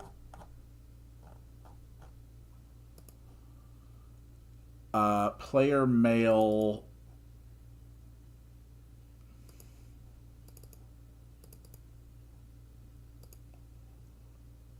turn up. And if you are a girl, you need to turn it to player F turn up. That's fine. Okay.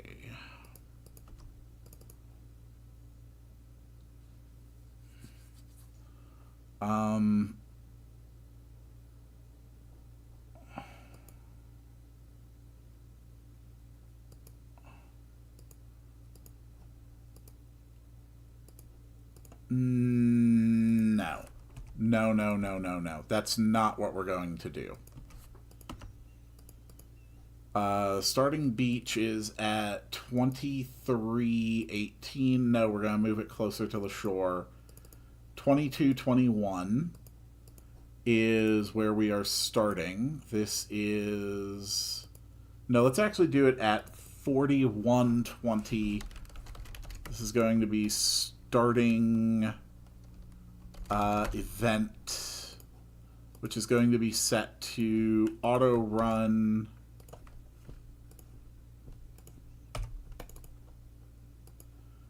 And we're going to add the conditional. If boy true is on, then we are going to set the image for this event to be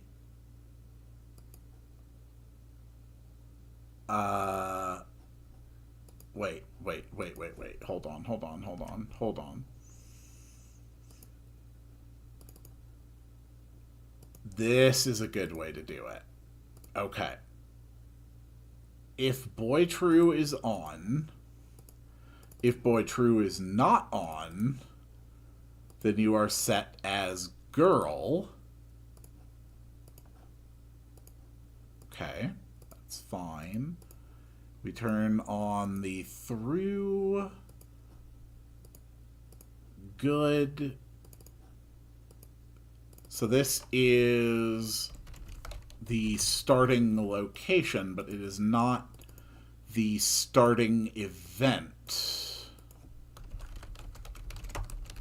which is going to be going on over here.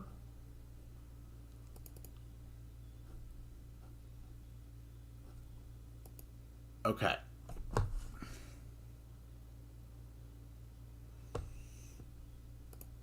That works. Make sure we put it at the right location. Retain boy true. We don't need those conditions. We don't need those. We don't need those. We fade in. Okay. So at this point, it's still on the waiting command, and it's waiting to fade in the screen, probably before it will start to process anything that's going on here. So once it fades in, we are going to give it 5 seconds.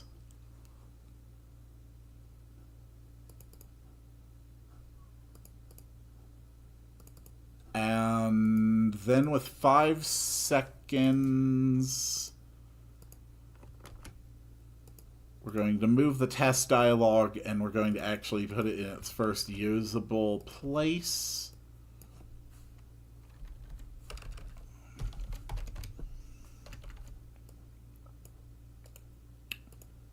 And specifically, it's going to be used for this. Okay. Oh, nope, nope. I don't need those there. I need those on the other event. Here we go. Okay, so we go UG.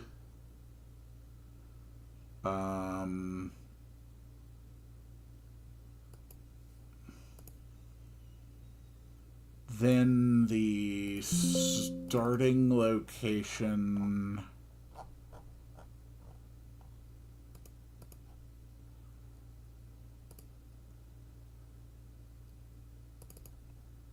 turns to this and turns up.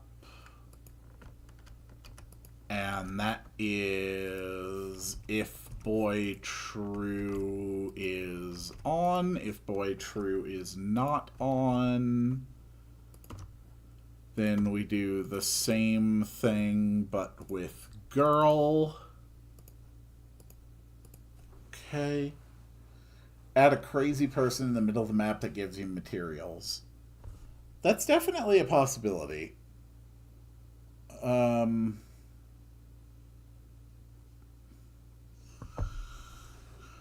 Okay, and then we're going to wait like a second and a half, so that's 90 frames. And then we are going to have the starting location go transparent at the same time that that the player turns off their transparency. That might work. Let's give it a shot. Alright, I'll play as a boy. I am a boy named Orbo.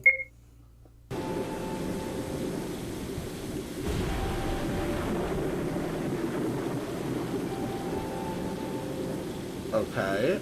The timing works. Ugh.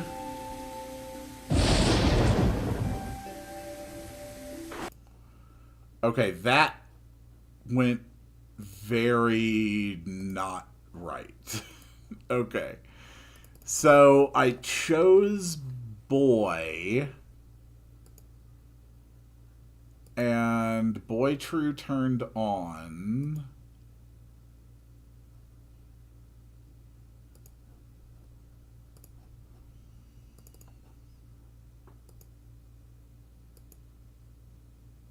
So it should have been this one.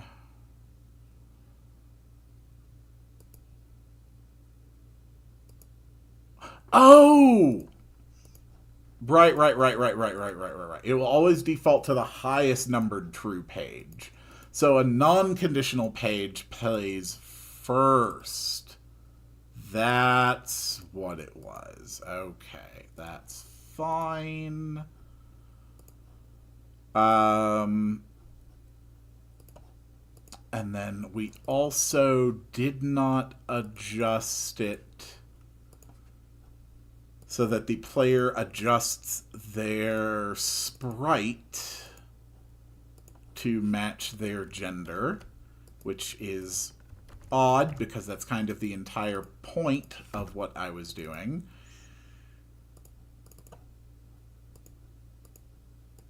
All right, let's see that opening again.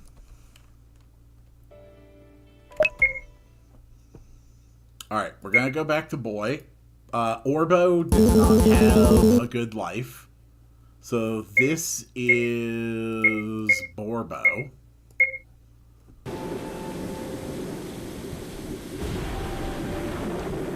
Okay, we start at the right time. Ugh. What?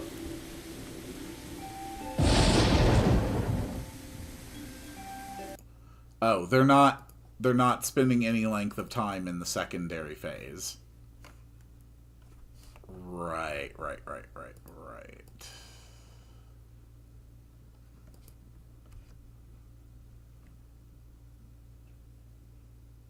Uh...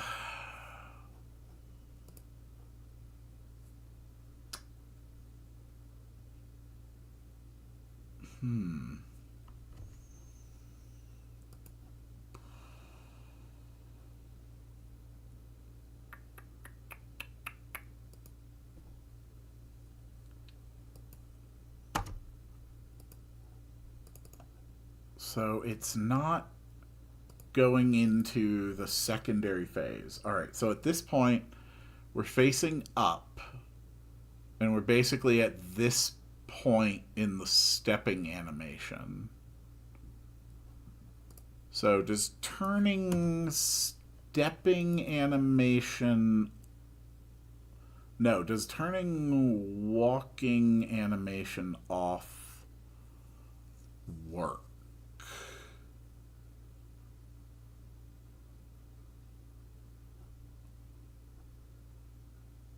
No, it's because it's because it's not actually changing.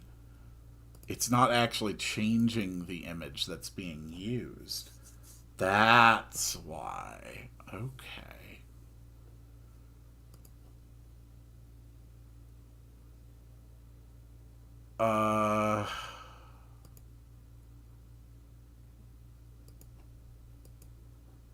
Okay. So what if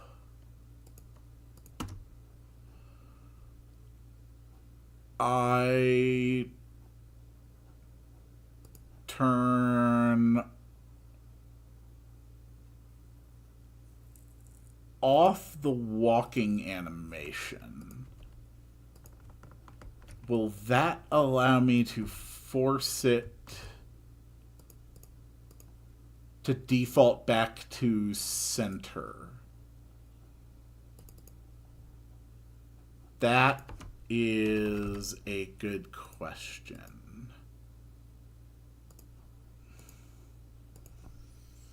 Okay, let's try again. I will play a boy. Borbo didn't do too well. So this is going to be Gorbo.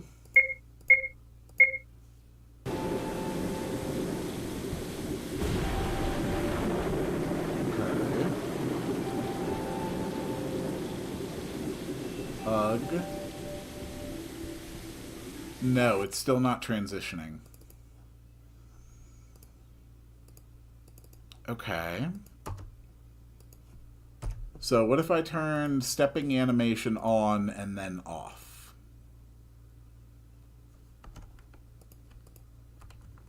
Will this yield an effect?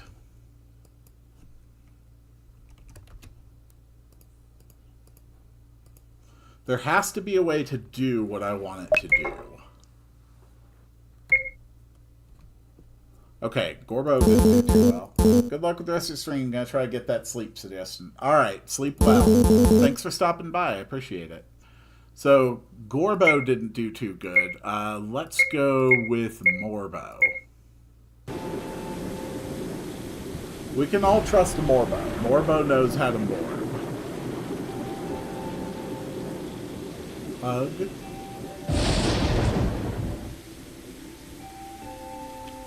Okay, so that's still not working.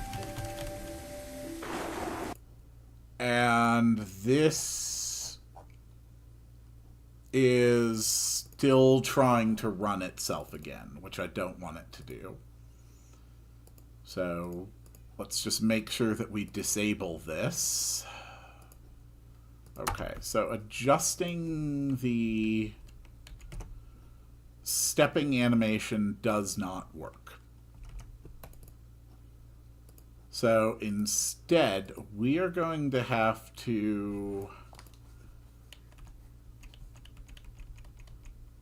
completely change the animation to something else in order to change it back and have it look in the proper direction.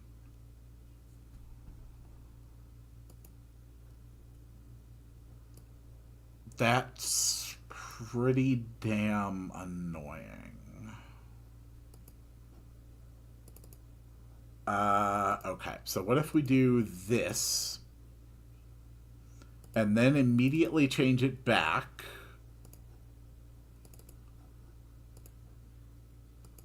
And then turn up. Does that accomplish anything?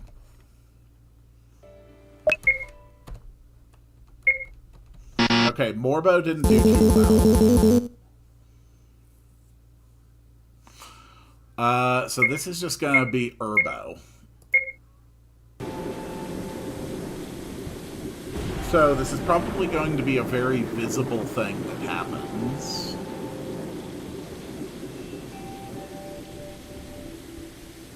No, it still just defaults to the same position. Okay.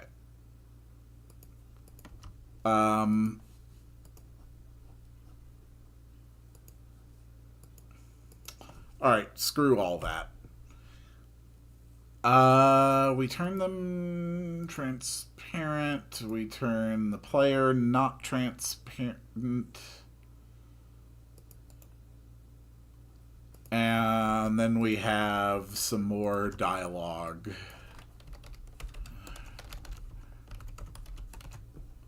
Where am I? Where am I?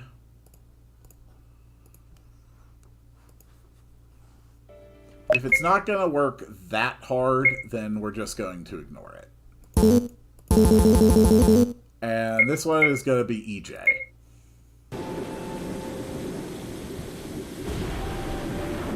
Okay.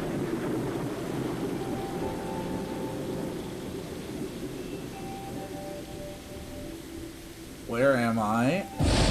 Okay.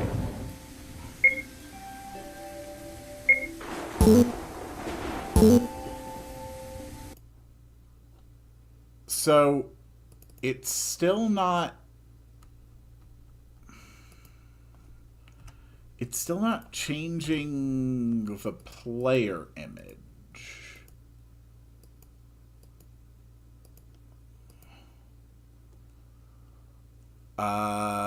Okay. I think it's not doing it.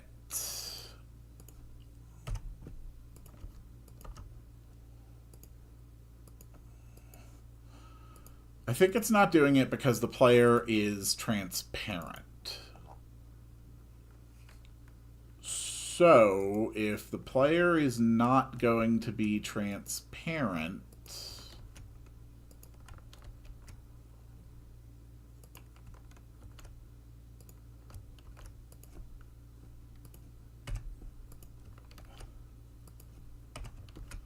then we're going to have to manually adjust the player image after they become visible.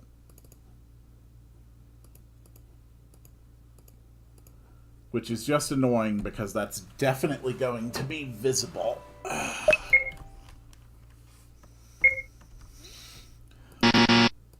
Cool. Ugh.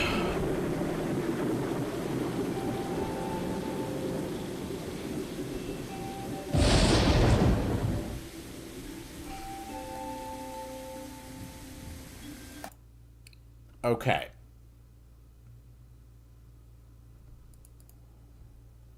Okay. I know how to hide it. What we do is we have a manually activated thunder event at the moment that the player becomes visible, because the screen flash is going to be perfect to hide the fact that any kind of shenanigans is happening. Your name is going to be at?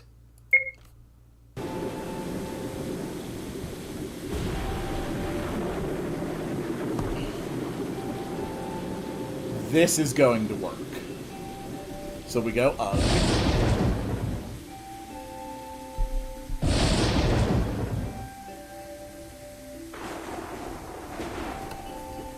Okay.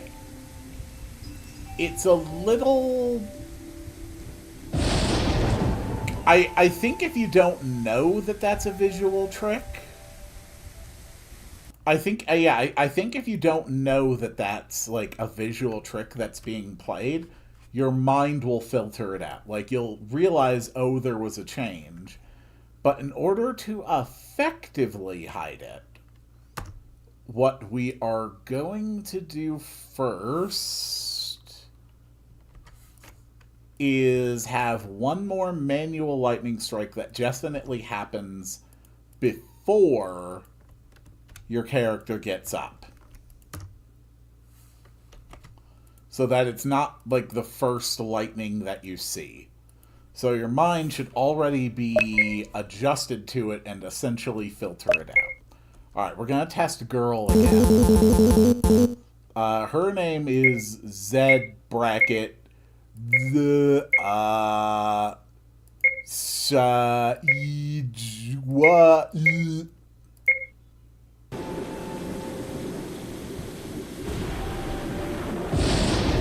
Okay, yeah. So you get a lightning. Ugh.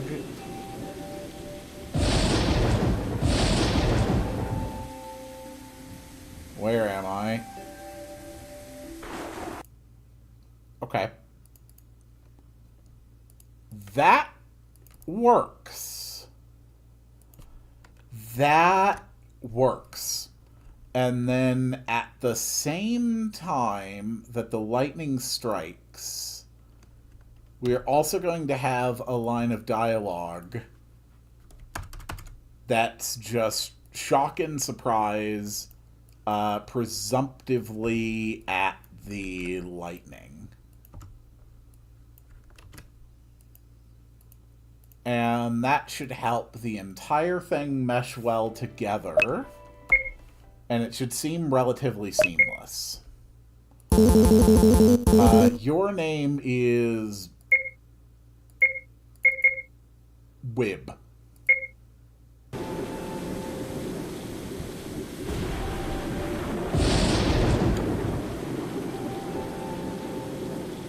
Okay, ugh.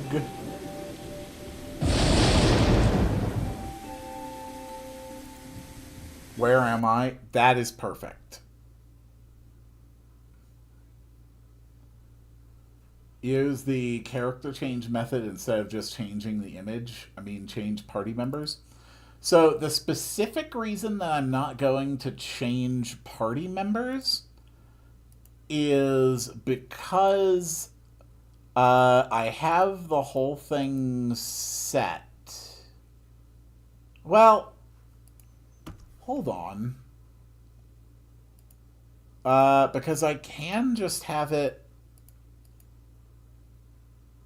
I can just have changes affect the entire party for learning skills.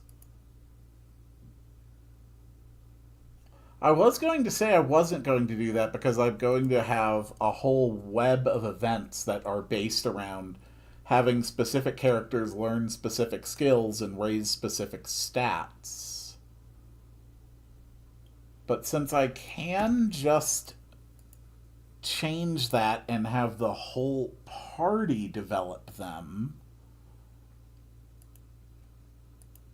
I think that actually fully solves the issue of the character. And then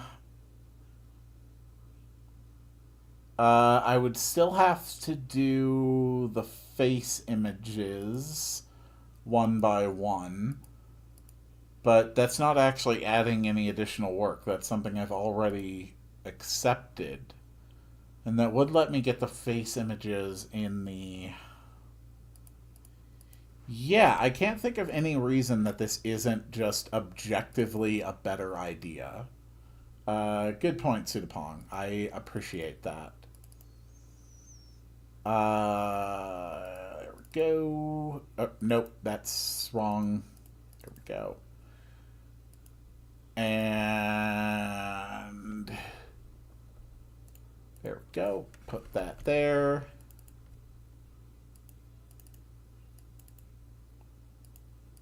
Okay. That's fine. So then, starting with the event, if you pick girl, then it adds to the party the second survivor and removes the first survivor. What is your name? So at this point, I would need boy, girl, selector, so that the right character... I would have to change every single dialogue window. But this still probably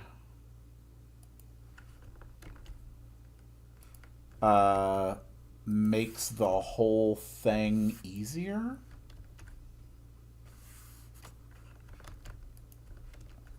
Because that's for first character. This is for second.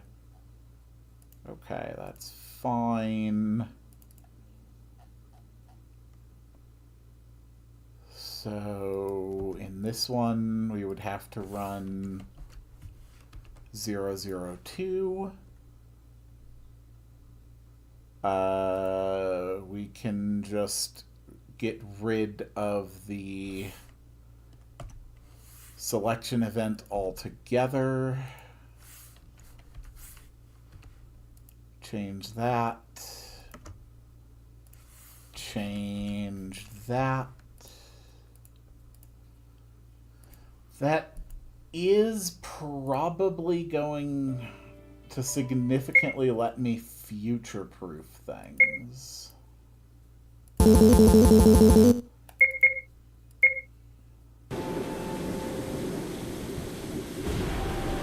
Okay.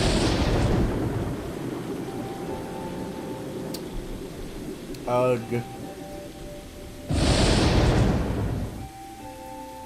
Where am I? And that does let me bring the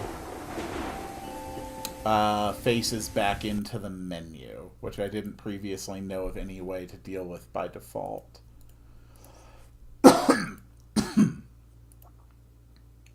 So at this point, the player's going to turn left, wait most of a second, then they're going to turn right, wait most of a second, then they're going to move up at a slow speed before going back to normal speed, and then they'll say, "Where am I?" and that will be the intro. And then basically you're going to find a cave where you take shelter for the first night, and then when you come out in the morning, you'll actually embark on the adventure, find a place where you can stay safely, so on and so forth, and then the game progresses.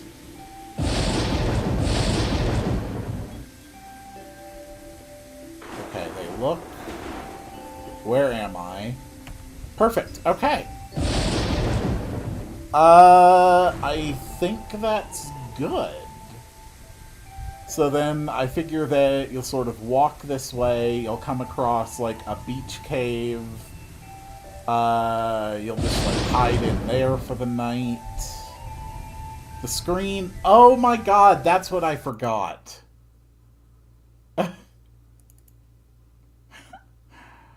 Oh, I don't have it raining. That's what I didn't do. I never actually turned on the rain. Oh, I thought something didn't seem right.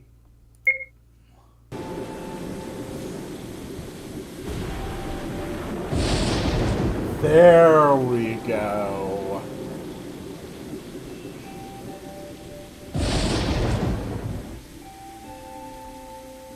Oh, hold on. You are supposed to be moving.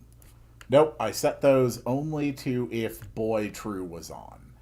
We do not need those if Boy True's on. We need those before we get to the Boy True trigger. All right. You know what? I think that's good for now. I just really wanted to get this project started because this one's running a lot of very different sort of stuff that I'm using in, the community RPG Maker project. I wanted to get in here, lay down the foundations. I've got the very basics of the combat system down. I've gotten the very basics of the skill learning system down. We've got a preliminary character selection. We've got our various things set up. As far as the menu command goes, we don't need the formation button. We don't need the save button. We don't need the... magic skills. Yeah. Fire, ice, and lightning all qualify as magical skill types. Not that it matters, because this basically only affects side view battles. Item categories, those are all fine. This is all for side view stuff. Hold on.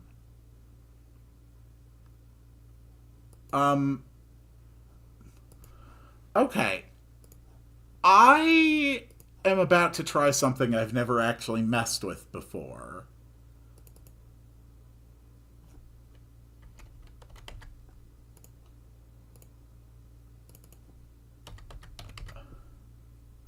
Can I actually just make a 1920 by 1080? Have I just never messed around with that for some stupid reason? Oh dear God.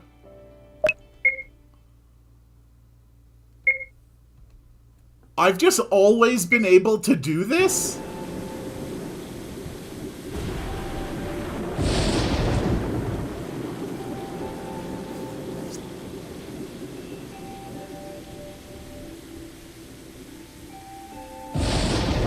Oh my God. I kind of love that.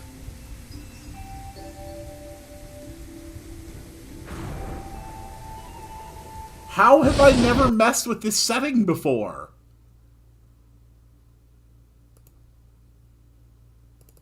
What is wrong with me?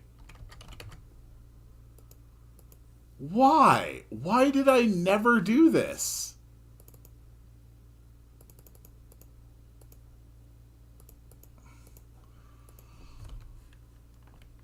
What the hell have I been doing with my RPG Maker life?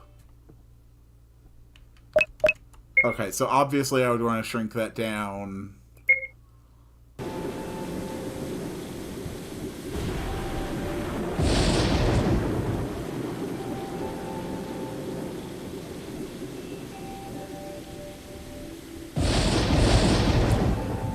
Oh my God.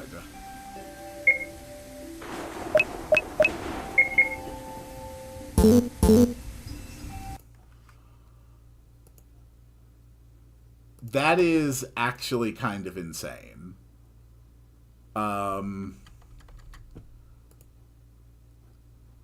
Actually, you know what? I want to make sure I maintain the ratios, so we're just gonna not mess with that right now. Oh God.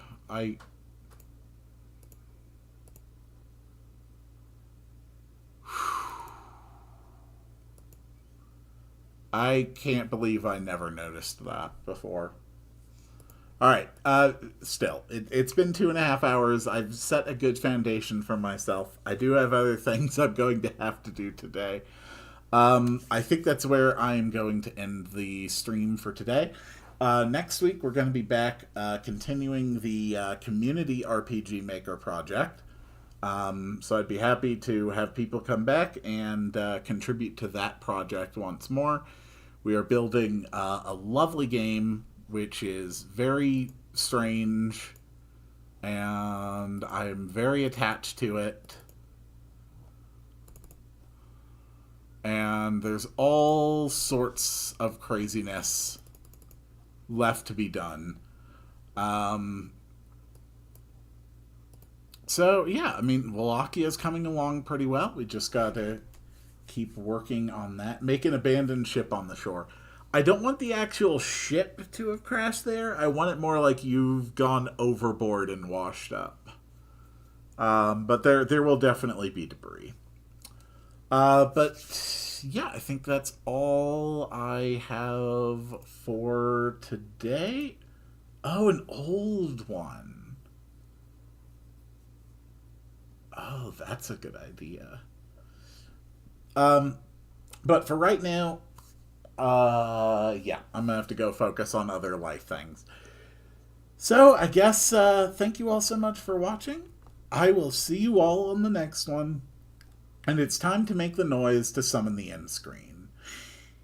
Wow, wow, wow, wow, wow, wow, wow, wow, wow.